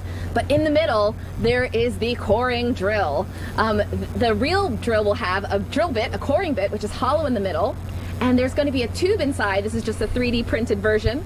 And as it's collecting samples, it's going to have samples that go directly into the tube. Oh, you've got a tube there. Yeah, here's show that the camera 3D there. printed tube here. Yeah. And it's going to go down the middle of the tube as it's acquiring the sample. Once it's done, it's going to dock with the bit carousel here. It's going to ingest the entire bit with the tube inside and the sample. It's going to rotate down to the belly, and there's going to be a little arm on the inside called the SHA, the sample handling arm, to manipulate it, take pictures, assess the volume, and then seal it. That's fantastic. And so there's quite a bit of robotics happening between this part, the bit carousel, and getting it underneath. As we know, it's now underneath. But here's a special guest, and we're going to duck down. This is the Mars helicopter. Yes, and Ingenuity. Move. This thing is going to be actually tucked up underneath the rover. It was a late addition to this project, but it's probably one of the neatest things on it. It is pretty amazing. 2,400 RPM that these blades are going to spin in counter directions. Yeah. It's a little bit under 4 pounds. It's super light.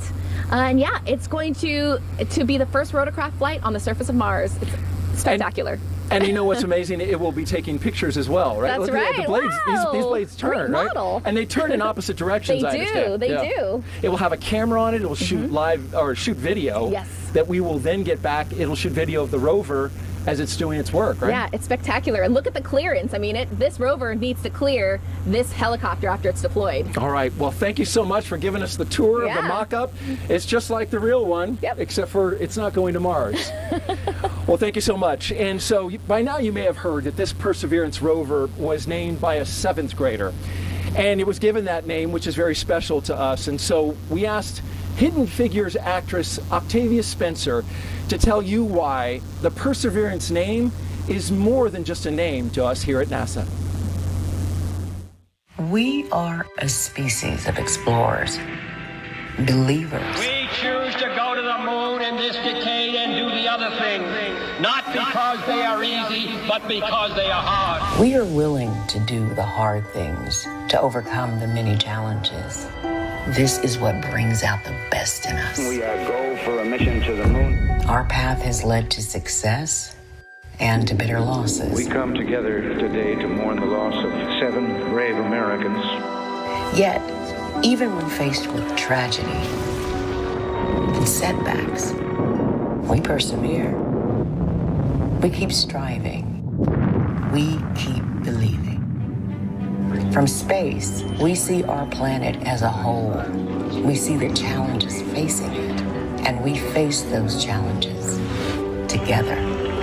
We will not give up. We challenge convention. We refuse to accept the status quo. The time at hand is hard, but we will persevere. We can still draw hope from the moon and the stars, from space, from exploration. There is a new day beyond the challenges we face now. Curiosity, insight, spirit, opportunity. If you think about it, all of these names of past Mars rovers are qualities we possess as humans. 10, 9, we have ignition sequence start. But if rovers are to be the qualities of us as a race, we missed the most important thing. 3, 2, perseverance. Launch commit, liftoff. We have liftoff. We are a species of explorers.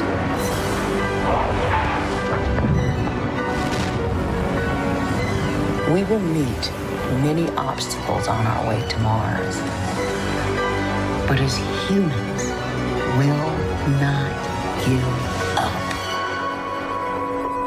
We will always persevere.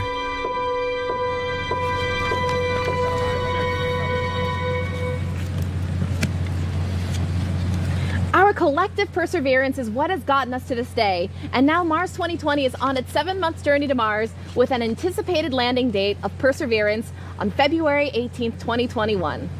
Now we are joined by Dr. Thomas Zurbuchen, Associate Administrator for Science at NASA. Dr. Z, thank you so much for coming over here. God, I'm so glad I'm here, and I'm so relieved. You know, we have a space mission. We're in touch with the spacecraft, you know, and everything is nominal. We're waiting, of course, for the second burn, but not quite there, but we're really close. Yes. So can you tell us what makes going to Mars incredibly hard?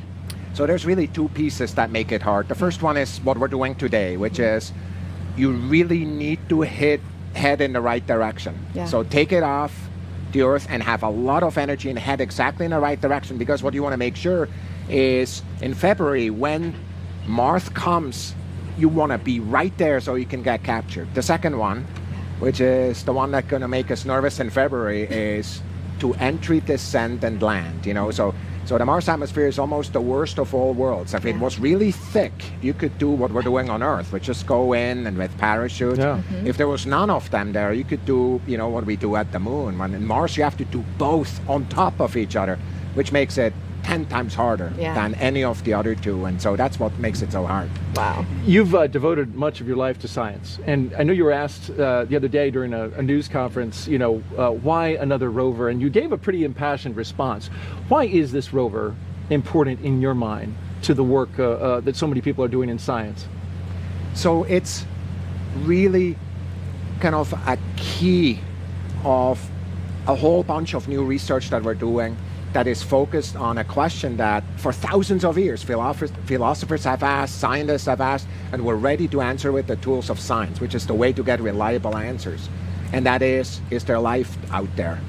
We have, for 20 years, we've learned about the environment at Mars, and we're ready to ask that now. And the way we're doing it is with this rover. So it's really, for the first time in decades, the first astrobiology mission. We're ready for it, where it's the next step, and of course there's others coming, you know, Dragonfly, we're already thinking about, and you know, other missions. We want to, of course, go to Enceladus in Europa, you know, and really learn about life there also. So it's an amazing first in that respect. And whether there's life there or not, that's going to be the answer that we're looking for in these places. So yeah, exactly. Yeah, and so we want to do a social media question real quick, if that's all right with you. Oh, absolutely. All right. We have a question from Twitter. What is the key difference between previous NASA missions, rover missions, to Mars, like Spirit, Opportunity, Curiosity, and Perseverance rover? In what way is Perseverance unique from the previous ones? So there's a fundamental difference in the approach. And the fundamental difference is that we decided to put the instruments on Perseverance, the best geology instruments on this, so we can find the right samples. And we decided not to put a chemistry lab on it. Guess why? We don't know which one yet. And so what we're doing is we're actually collecting the samples that we're going to bring to the best labs that are available to humanity, which are the labs all over the world. And that's the choice here. And that's, of course, to do that, we need to do another first, which is humanity's first round trip to another planet. And that's what makes it different. We've got more with the launch operation to go, but real quick, how'd you feel about that launch?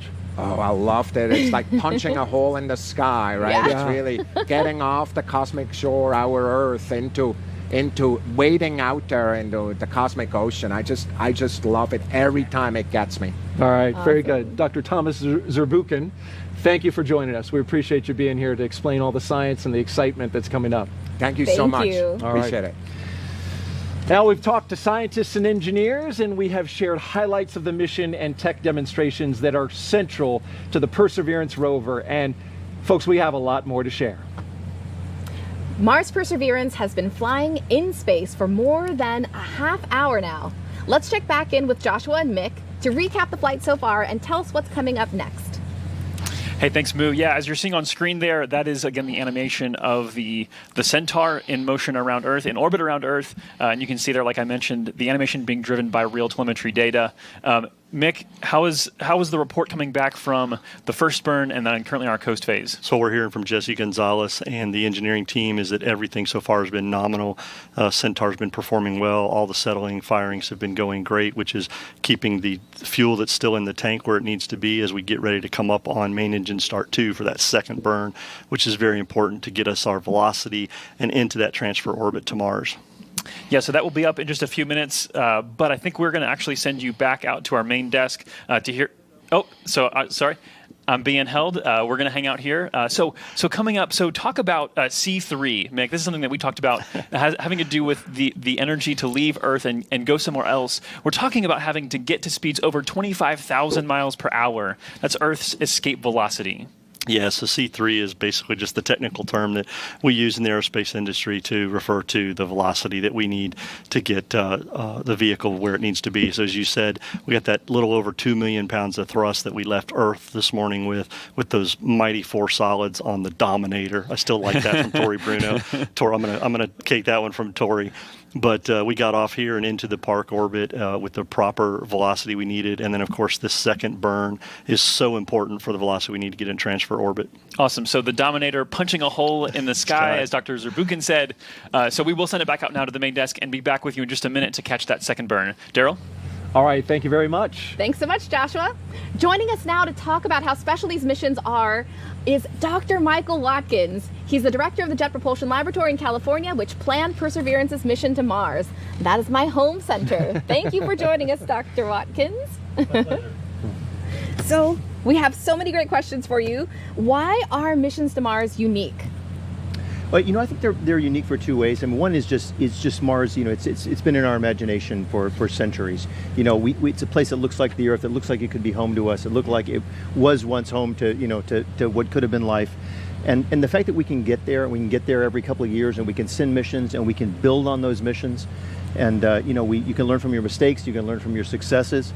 One of the things I like to joke about is, we say Perseverance looks like Curiosity, but the people who built them are the same. They look even more like each other. And so they, so a lot of our folks worked on Mars Pathfinder, they worked on Spirit, Opportunity, they worked on Curiosity, and now Perseverance, and that history, that group of folks, they're just world leaders, and it's why we're successful. So you oversee the Jet Propulsion Laboratory in California and doing incredibly complex work. Why are these robotic missions so hard? They're hard because you can't really see what's going on. You can't use your human responses, right? You're used to driving your car and you see what's happening, and you turn the wheel. In this case, we've got to tell the rover, we've got to prepare the rover to do a lot of that stuff on its own, right? And so we've got to understand Mars, we've got to understand how the rover works, and we've got to put all that together into a machine that can function more or less without us. Mm-hmm. So we talk to it once a day, and we say, how are you doing, and go over there and do these experiments, and then it's got to do that. So, we kind of give it its intention, but then it's got to do all those activities by itself, and that's a challenge. And the further away from the Earth you get, the harder it is. So you get out to Saturn, you get to Europa, you get beyond, and it becomes harder and harder. Yeah. Real quick, one question to wrap up. You've been in touch with the folks out at JPL. On air, there was an earthquake that played out. It was a 3.9 magnitude. How is everybody doing? How's your team? They're doing great. Our view is it's just Pasadena. It's just the Earth being excited about going to Mars. So it was a very minor earthquake. We have them a lot in California. Okay. Maybe it's like hurricanes here or something, but it's tropical storms here. But it was a very minor event, and everything's fine. And we are on our way to Mars. Okay. So a little rumble here in Florida, some rumble in California. It works out great. Mike Watkins, thank you so much. We appreciate you joining us on the broadcast. My pleasure. Thank you. All right. Awesome. We will have that conversation, a conversation with Zena Cardman coming up, which I'm super excited about. That's right. Yeah. On the other side of the Centaur burn and spacecraft separation.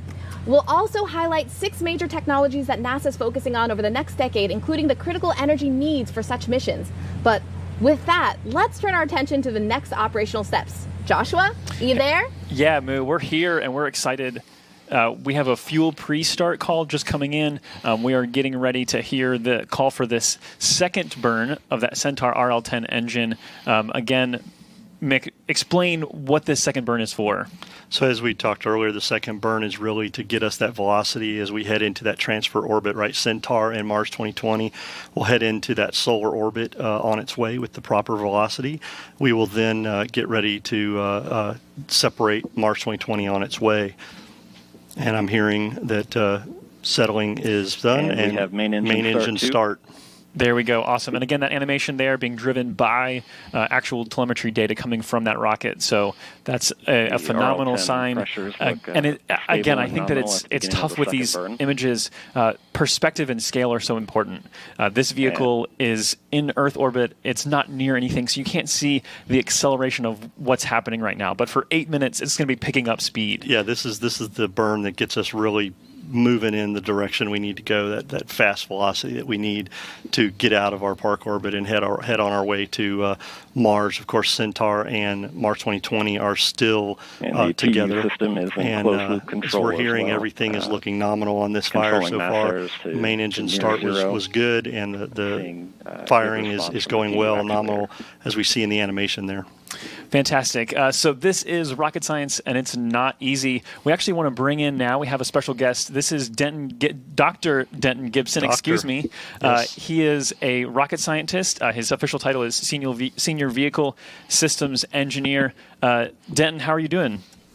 I'm doing well. Thanks for having me. Yeah, did you enjoy that? Obviously, you got to kind of spectate. A lot of days, you guys sitting on console, you have to kind of focus on your computer, but you got to see this one today. Oh, yes, and it was a beautiful launch today. Yeah, nice sunrise. Hey, tell us about your role with LSP. I was not making up things when I said you're a rocket scientist, but what exactly do you do? So as our role in LSP, as a vehicle system engineer, we are the engineering team lead for a lot of the rockets that we launch our science missions on. And we are responsible for the oversight and insight into these launch vehicles for the NASA. That's awesome. And I know in the past you've supported a variety of vehicles. Tell us a little bit about the vehicles that you have supported and the ones you're focused on today. Yeah, so some of the vehicles I supported in the past is the Delta II, which was a long-time workhorse for our science missions, as well as the Pegasus and Taurus/Minotaur C. And right now I've been focused mainly on the Falcon 9 and Falcon Heavy. Yeah, awesome. So obviously not focused on the Atlas V, but a lot of that experience and the process is the same. Mm-hmm. I want to take a moment to pause and say Denton's there at Hangar AE. That's the NASA Launch Services Program's hangar. They're very proud of that. We call it the telemetry center of the universe. That's where the data for today is flowing. But I wanted to also ask you, is the process the same for all these vehicles? When we talk about the telemetry and these sort of processes of getting from Earth to Mars, does Falcon 9 experience translate to Atlas, or are they completely separate? So the overall process for many of these launch vehicles are the same, whereas you ship stages to the launch site and assemble the launch vehicles by stages. So in that sense, they're the same, but there's a lot of differences between the launch vehicles that may change that process a little bit. But in general, the processes are the same. Yeah, and Joshua, I was going to say, Denton, I work with Denton quite a bit over the years, and he talks about the different vehicles he's worked on. But Denton is one of my senior vehicle engineers in LSP, and so although he's not totally supporting Atlas V today, he does have experience with Atlas V, and as he said, things are very similar. So using his experience, we're able to train and bring on new generation of engineers, and Denton's been a huge part of that to allow us to grow our bench, if you will, to start working commercial partners. Yeah, awesome. So Denton, tell us a little bit about kind of what's involved, what goes in behind the scenes, what's the rocket science of going from Earth to Mars, this maneuver to go into solar orbit. Yeah. So a lot of the things that happen behind the scenes it's a lot of analysis work done by our analysis teams. I mean, it's months and months of analyses that are performed based on the orbit insertion, the performance of the launch vehicle. A lot of modeling and simulations is done to be able to get to this point to where we can transfer from Earth orbit into solar orbit. Awesome. Obviously, you're a rocket scientist. That's for a lot of people, that's like the pinnacle. That's like, hey, I want to be a rocket scientist. So where do you go from here in your career? Because obviously, I'm sure there's lots of things that you'd like to go and accomplish. So, going from here, I mean, one of the coolest things about this job of working in the launch services program is working the launch, right? I mean, who doesn't love a launch, and who doesn't love working launches? Yeah, we love them. We love them. Excitement this morning, right, Denton? We got to see that's what it's all about. Of course. So, one of the ideal jobs would be a launch director, because you get to work all the launches. I mean, Very how cool good. is that? No, yeah, that's true. And I guess you get to, is it right to say you call the shots, or is it that the buck stops with you, or how would you say that? I'd say the buck stops with the launch manager. As today we talked, right? Omar Baez is our launch manager for Mars 2020, and he had to poll the team and make sure everything's ready to go. So the buck does stop with him right there on today's launch. And as Denton says, I think there's a lot of people that would love that job, and Denton's definitely looking at that next step. So I guess we need to give Omar and his assistant launch manager, Tim Dunn, a heads up. Yeah, there you go. Dr. Gibson. Dr. Gibson is Up on and the coming. way. Yeah. Awesome. Well, Dr. Gibson, before we let you go, give us a real quick snapshot. I know you have a mission coming up later this year. What are you working on? So we're supporting the Crew 1 launch coming up. So we're helping commercial crew out with that one, as well as Sentinel-6 as far as the LSP missions. That's coming up later on this year. And so we're excited about that one. Yeah, a ton going on. Dr. Gibson, appreciate you. Thanks. And I want to take a special moment on the commercial crew note to comment. We've got a big day coming up. Yes. Pending weather. There's a tropical system that might kind of get in the mix here. But we have a tropical system that could create some problems. Otherwise, we've got Bob and Doug from Demo 2. They're coming home on August 2nd. Yes, I was going to say, Joshua, that's important for us also in LSP.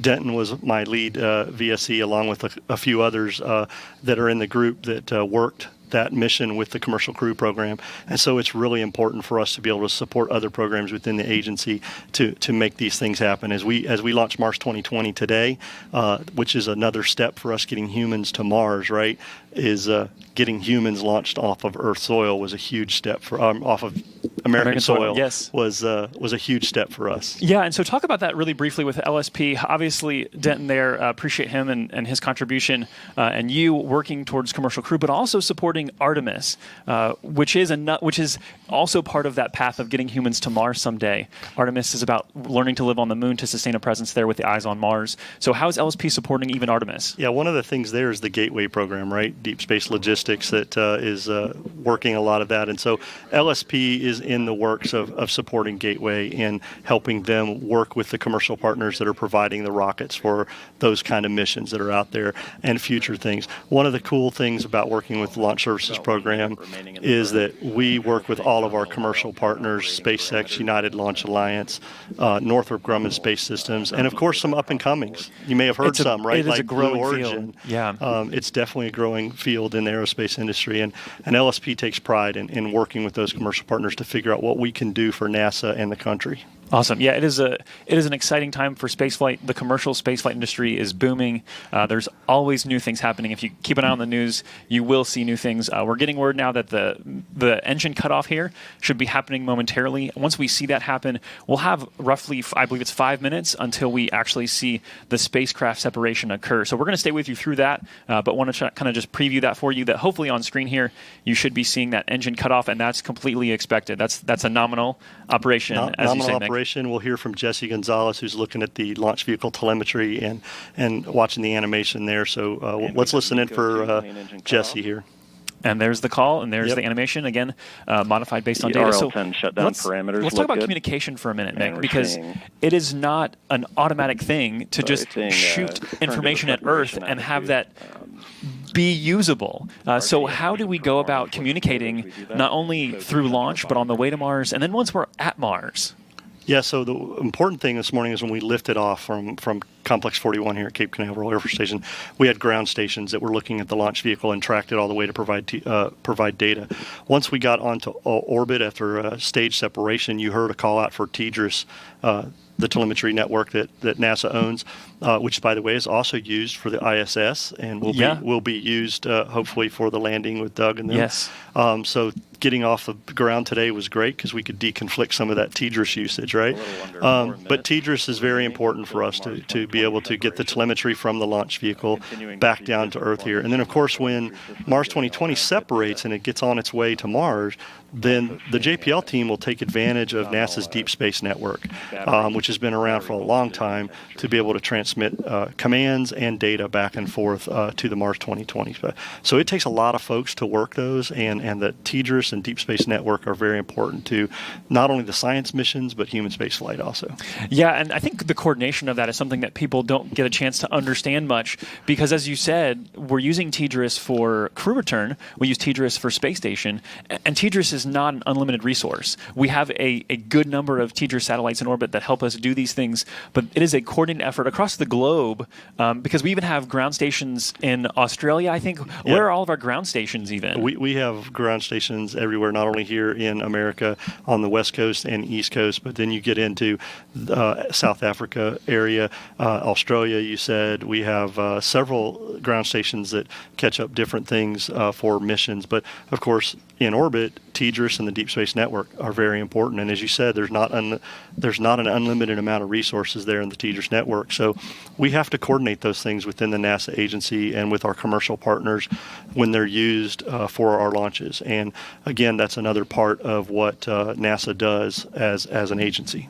Yeah, so just on that note, kind of thinking about around the world, currently this spacecraft is roughly over the South Indian Ocean.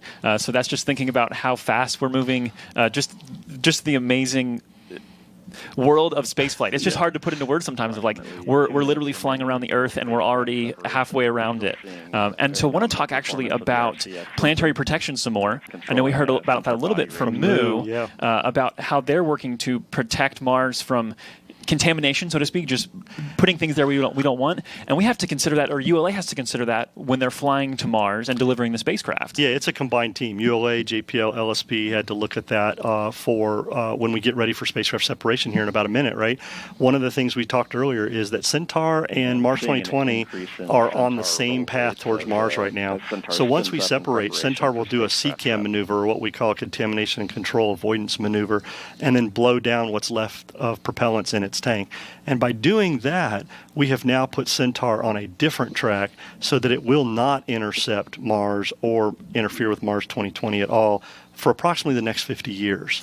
Yeah. And that took a lot of work by the JPL team and the launch team to make sure that would happen. So, again, another planetary protection maneuver that had to be done. Yeah, and I understand from the telemetry experts in LSP that this rocket actually, after the second burn, is not actually aimed straight at Mars for that reason. It's actually aimed slightly off of Mars. And so Perseverance, Mars 2020, will redirect itself just slightly. We're not talking about over 7 months. A little bit of difference here makes a lot of difference later. Absolutely. And Josh, we heard Jesse telling us that Centaur is spinning up. This is the maneuver right prior to spacecraft separation, where we get into a slight roll to give Mars 2020 some stable Centaur tank pressure, stability. Very good performance from the RCS system, and stable indications from the avionics systems as well. So RCS there, the reaction control system, that's those small, the series of those small engines that you see firing around the spacecraft. Those are used for that in-flight operations that they need. The rolling activities, as Mick's saying, is basically providing stability to the flight of Mars 2020 as we go forward. Tell us about actually... And we have successful separation of Mars 2020 with the Perseverance rover. There we go. Awesome. We got some nice applause there. That is a big moment. We are hoping to get some live video back from that because of the time delays with communicating with things in space. We don't have it at this instant. We're hoping we'll get to see that here in a few minutes, and we'll bring that to you if we do. But tell us about the separation maneuver, because the apparatus, the actual... It's a really simple design. It's a separation clamp. We'll talk about that in a minute, but as you see on your screen right now, you see the Mission Director Center where Omar Baez and the team are. And Josh, you and I joked about this a little bit earlier, but with the pandemic and everything going on, the teams have done a great job. Normally, spacecraft separation. 2020 with the Perseverance rover, the Centaur will now perform its standard propellant blowdown sequence to inert the vehicle and complete today's flight after completing its CCAM avoidance maneuver. This will conclude today's commentary of the Mars 2020 mission. This is Atlas Flight Commentary signing off. So that's the end of ULA's job for today. Jesse Gonzalez did a great job with the ULA commentary this morning. But what I was saying about the Mission Director Center is normally we would see a lot of clapping, a lot of hoop hollering, a lot of handshaking. Yeah. But with the pandemic and everything, people are staying their distance, taking the guidelines seriously, wearing masks with this. So we saw a lot of air high fives, right? Yes, and stuff. absolutely. So that does not take away from what the team is, how excited they are. They have done a lot of work to get to this point, and that seeing spacecraft separation is awesome. So, yeah. but well, getting, and throw all on top of all that, 2020 was like, here, have an earthquake. Right. So it's just we did it. Like we're most of the way there, not there yet. Yeah, as you heard Omar earlier in the broadcast say, a lot of us when we started this, when the pandemic started, we kind of thought Mars 2020 might be Mars 2022. Yeah. But Mr. Bridenstine and the NASA agency decided to move forward. The teams found ways to do this. As we heard, they were disciplined, they were focused, they were courageous. And all that played off today with a successful launch at 750 and now spacecraft separation, Mars 2020, Perseverance and Ingenuity on their way to the red planet. Hey, we're going to wait for acquisition of signals. Stay with us. But really fast, Mick, tell us very, very quickly about this mechanism, because we teased it. We teased it, yeah. How do these things separate? So the separation system is called a Marmon clamp band, actually designed earlier by Karl Marx, one of the Marx brothers. Very simple design, but it has some spring systems in it that once the signal is sent and the bolts release the clamp band, the springs basically just give just enough force to push the spacecraft off the front of the vehicle. Awesome. And again, hopefully we'll see that video here momentarily. But for now, we're going to send it back to you and check in for one final time in a little bit with the folks here at ASOC. But Daryl, back to you. All right, thank you, and great job, both of you, Joshua and Mick. It's always great to see Mick explain that springs are what's getting us to Mars. All right, so we've got our second burn underway. We've been flying for right about an hour, and as you just saw, spacecraft separation went well, and so that's fantastic. We can now say that Perseverance is officially on its way to Mars. What a beautiful thought that is. And while NASA has been tracking the spacecraft since launch with its tracking and data relay satellite system, I know the mission control team at JPL is turning their attention to the next milestone, and that is ensuring that the array of communication antennas known as the Deep Space Network, or DSN, begin to receive a signal from the spacecraft flying the Perseverance rover to Mars. We expect to see the teams acquire the signal close to 9:14 Eastern Time. Though, as you saw, the spacecraft separation has occurred in the shadow of the Earth and out of line of sight of the system, so this could take a bit longer than estimated. All right, and so finding life on Mars won't be as easy as you might think, and we talked a little bit about that. Here to talk about that and more is NASA astronaut Zena Cardman. Zena is here to join us, and we're so glad that you're here. Thanks for taking the time. First of all, your reaction to that launch. Wow. Every time it takes my breath away. I had actually never seen a launch before until I got this job as an astronaut, and now I'm very lucky to have seen 3. And every single time, it just makes me feel so much emotion. And kind of talk us through, I mean, it got up quick, right? So as you were watching it, you feel the rumble? It did, yeah. First you see it go up, and then you feel the rumble as the sound travels to you, and you can really feel it in your chest. It's amazing. Very good, very good. Talking about astrobiology now, you have an amazing background. You've searched for signs of life in some of the most extreme environments on Earth, the Antarctic, the Arctic. So you're used to looking for these biosignatures. What are your thoughts about this rover searching for signs of life?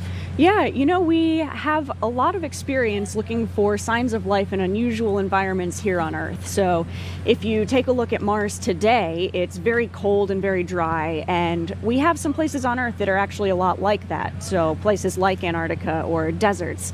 But if you want to look for signs of ancient life, life that existed billions of years ago perhaps, when Mars looked maybe a lot more like Earth does today, you have to know what those signs of life left behind in the rock record. Because microorganisms are very tiny and very soft, so they don't leave a fossil the same way a dinosaur would leave a bone or a footprint. So instead we use these chemical signatures.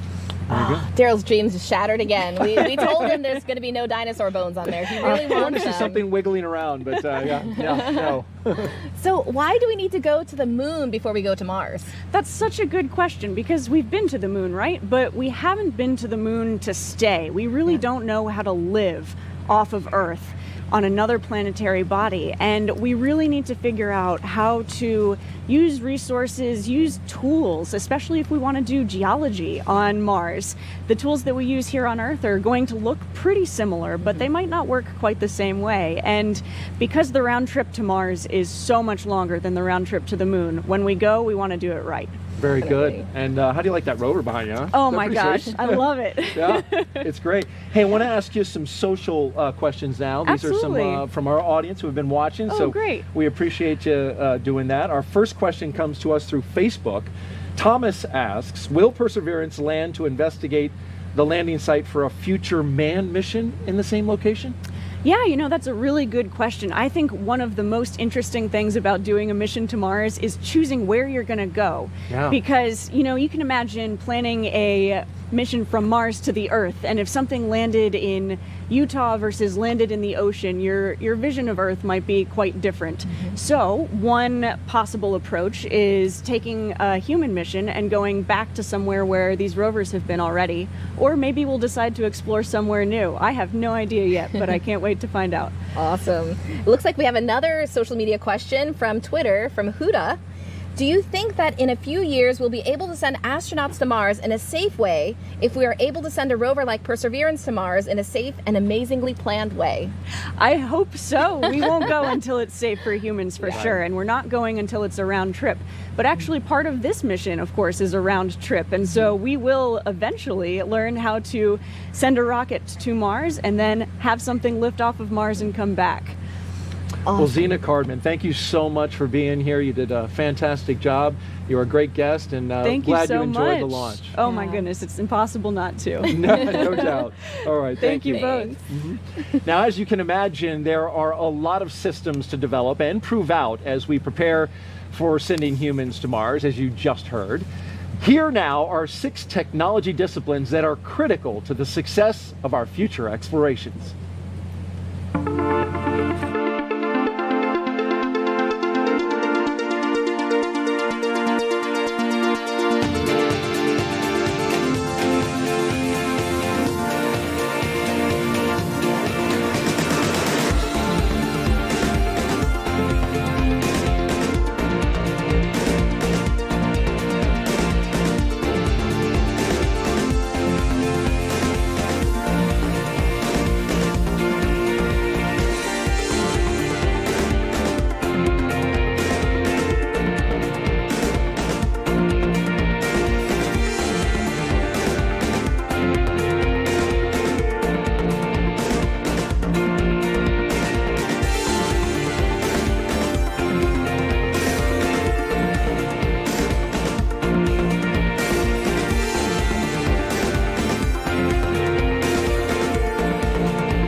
NASA's first Mars rover were powered by solar energy, but dust storms caused issues by blocking much needed sunlight.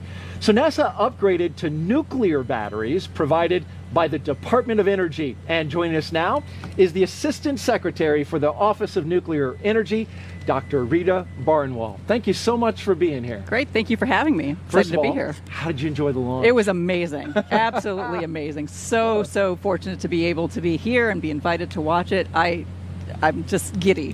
Had you ever seen one before? No, I hadn't. It was my first one. And what'd you feel as you were? It was, you could literally feel the launch. So it was very exciting. Very good. Yeah. So it's really interesting. When I saw this segment, I was just fascinated by the whole nuclear part of this. This is right in your wheelhouse. So explain to me, how did the Department of Energy get into the business of making nuclear batteries for space exploration? So space exploration requires power sources for the long-lived missions that we need for this type of activity, for heat and electricity to be provided to the spacecraft and the scientific instruments. And nuclear energy can certainly provide that power. One source is the radioisotope power system, RPS. Part of that RPS is the radioisotope thermoelectric generator, and RTG. I know that's a lot of acronyms, but you got a decoder ring, so I hope you're good there. A space nuclear power system that converts heat into electricity without any moving parts. RPSs work by converting heat from the natural decay of radioisotope materials into electricity, and that's what we have up on the rover that just got launched this morning. It consists of two major elements: a heat source that contains a radioisotope fuel, mostly plutonium-238, and solid-state thermocouples that convert the plutonium's decay heat energy to electricity. DOE developed several generations of nuclear space power systems that can be used to supply electricity and use the excess heat for a variety of other space applications. This one that was launched is called the Multi-Mission RTG, and it was designed with the flexibility to be able to be operated on planetary bodies with atmospheres just like Mars, as well as in the vacuum of space. It's amazing the longevity of that battery. Yeah, I heard it could last up to 14 years. Right. Will it actually last longer than that duration? It can, and actually right now it was 17 years, 3 years here, and then 14 years out in the mission itself. So we're very excited about that. That's one of the benefits of powering this mission with nuclear energy.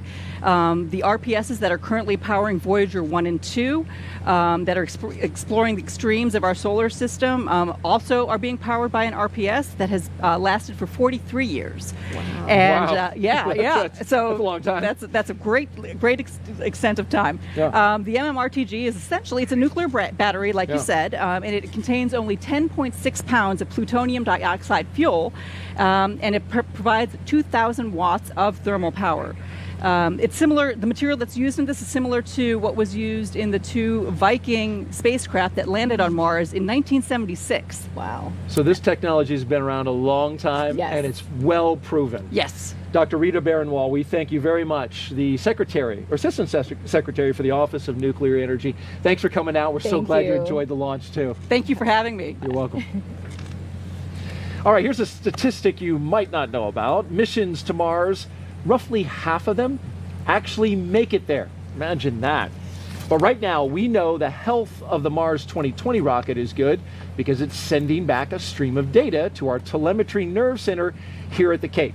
Let's go back now to Joshua Santora to learn more about that. Joshua? Yeah, thanks, Daryl. So we talked to Dr. Denton Gibson, who is one of the guys that works behind the scenes, but there is a group of folks that work behind the people behind the scenes, and Jessica Connor is one of those. She's coming to us now from the same Hangar AE location. Jessica, thanks for joining us. Hey, it's a pleasure to be here. Thanks so much for having me on. Yeah, so tell us about what you do to help make all of these activities, and as Daryl mentioned, the telemetry happen. What do you do for, what's your role for LSP? So I work as a mission communications engineer for LSP. That means that I'm getting the video, data, and voice requirements from the spacecraft and then ensuring that they're able to go ahead and perform these operations once they actually get to pad phase. Yeah, Joshua, I was just going to say Jessica's one of our wizards. You said behind the scene within the launch services program as engineers, we depend on our folks at AE to make sure that we get everything we need to do our assessments as engineers. So they make everything possible there. Yeah, absolutely. So Jessica, tell us a little bit about how you get the data back and then how it's utilized out to the team. So while it's on the pad, we go ahead and get that data through the umbilical lines, and then that goes ahead and goes back to the engineers, and they're able to provide fleet insight based on the data that they get from the consoles. And can you tell us about how long you've been working this mission? People probably don't understand how much time goes in ahead of time behind the scenes to make these missions happen. So I've been working for about 2.5 years on this mission. About 2 years out, we start working with JPL to go ahead and get those requirements. And then we've been working with them since to go ahead and get processing video and also being able to talk back to JPL, being able to talk to headquarters and stuff like that. Awesome. And so what's been the biggest challenge for this mission? I know that this mission's presented a lot of unique challenges for all of our teams, but for you, where has that challenge lied? So we have a ton of experience from different mission comm engineers from the past. And so the most unique thing about this mission has been our treatment of COVID. And it's amazing what we've done to go ahead and keep the control room safe for all of the people on console and to go ahead and launch this mission on time and successfully.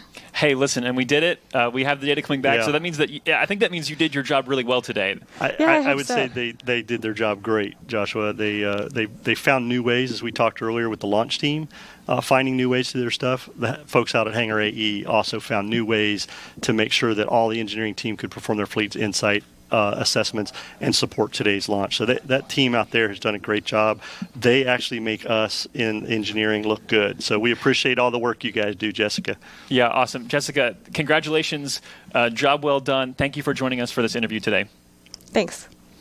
All right, so Mick, things are pretty quiet now, and that's expected because we're just hanging out for the signal acquisition. The time there is the estimate based on the pre-launch data. Yes. Right now, we're actually in the shade of the Earth, so we're behind the Earth, and so we'll come out of that at some point shortly, and then hopefully acquire that signal because there's some solar rays that have to play in here. So still kind of some. I don't know. Tense is the right word, but we're anxious still. Yeah, I would say we're anxious. We're focused still. As I like to refer back to what Tori said earlier, right? Focused and disciplined. Even though it's pretty quiet right now, we have had spacecraft separation, which was a huge milestone for the team, an exciting time for us at NASA, ULA, JPL, the DOE, and our United States Space Force family. But the team is still sitting on console. They're still following their procedures. They're still performing everything that needs to be done as we await the acquisition signal.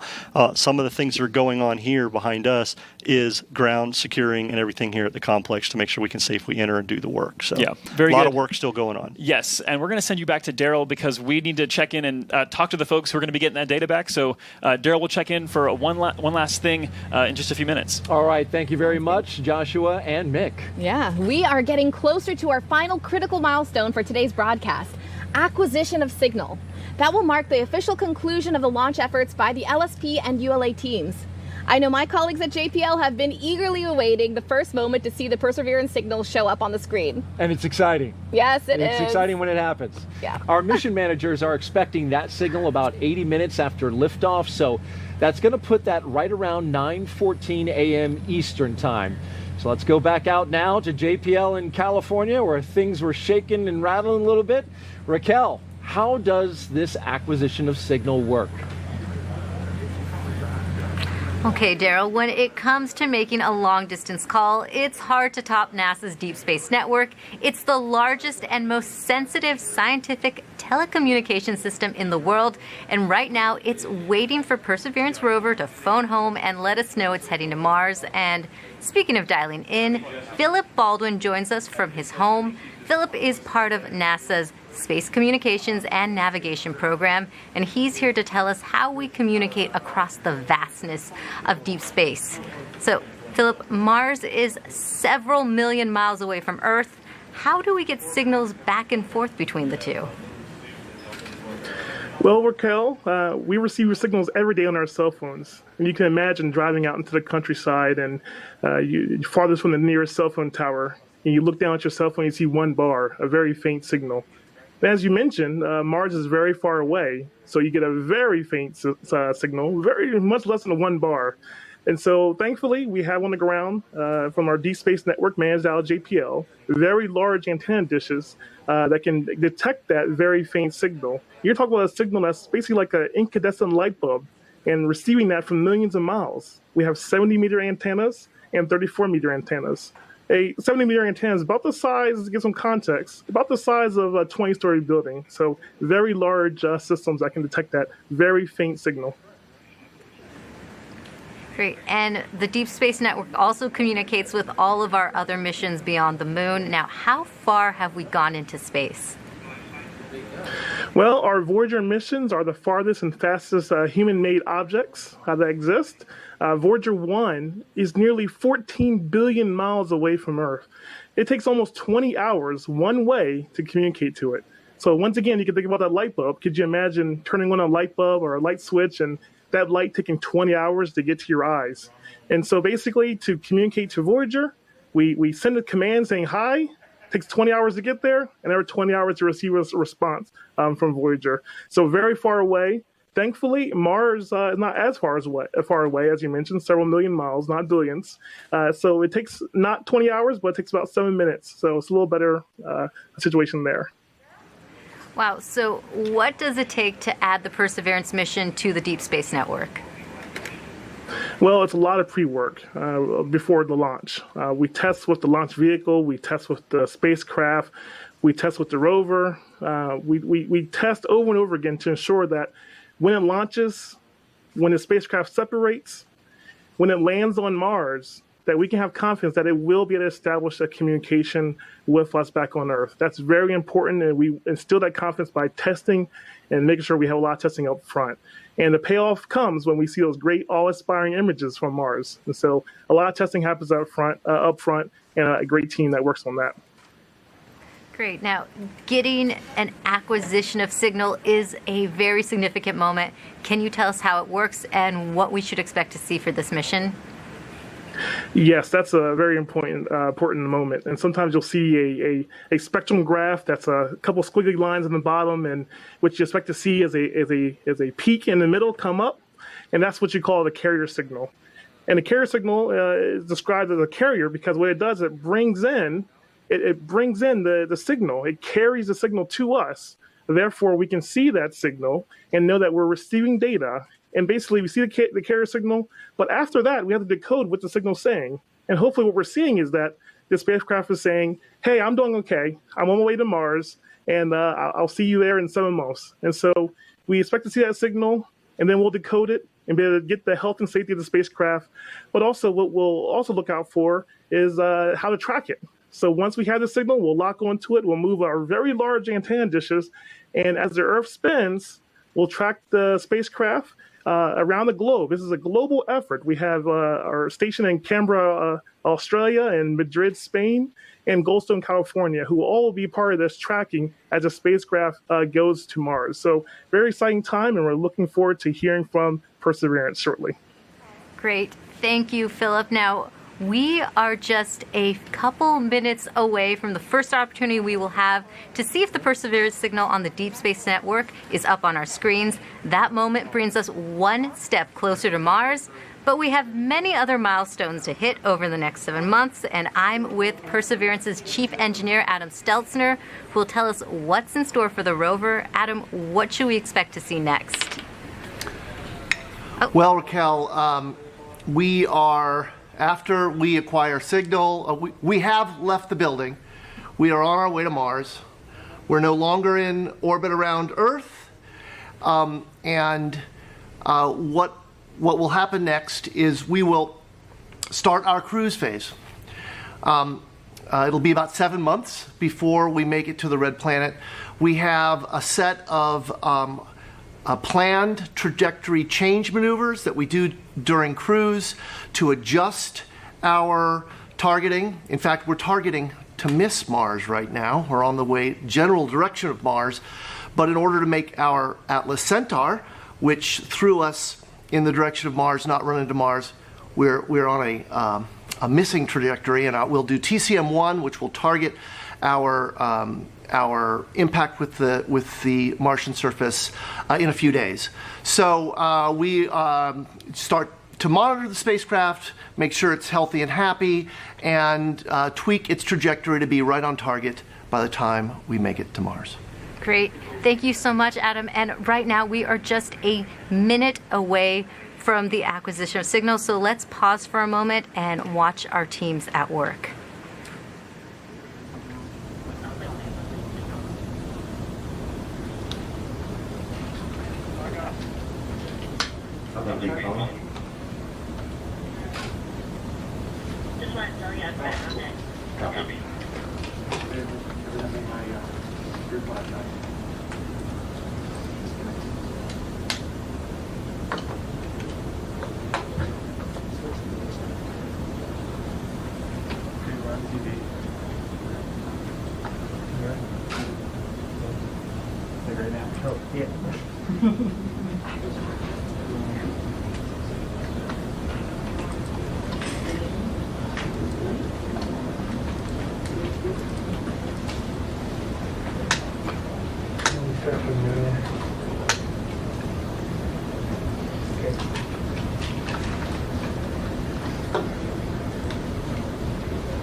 Baseline will be waiting for indication of acquisition of signal. Ace copies.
M20, MEM, Reggie signed, report initial acquisition. There we go. That's it. Copy that. Radio science. Flight nav. Go ahead, nav. We're seeing one-way down. 34, AOS. Didn't copy nav. Yes, sir. We see AOS at 131531. Ace copies. Thank you. Yeah,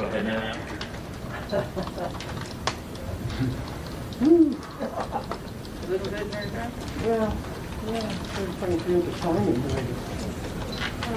But before my contingency procedures.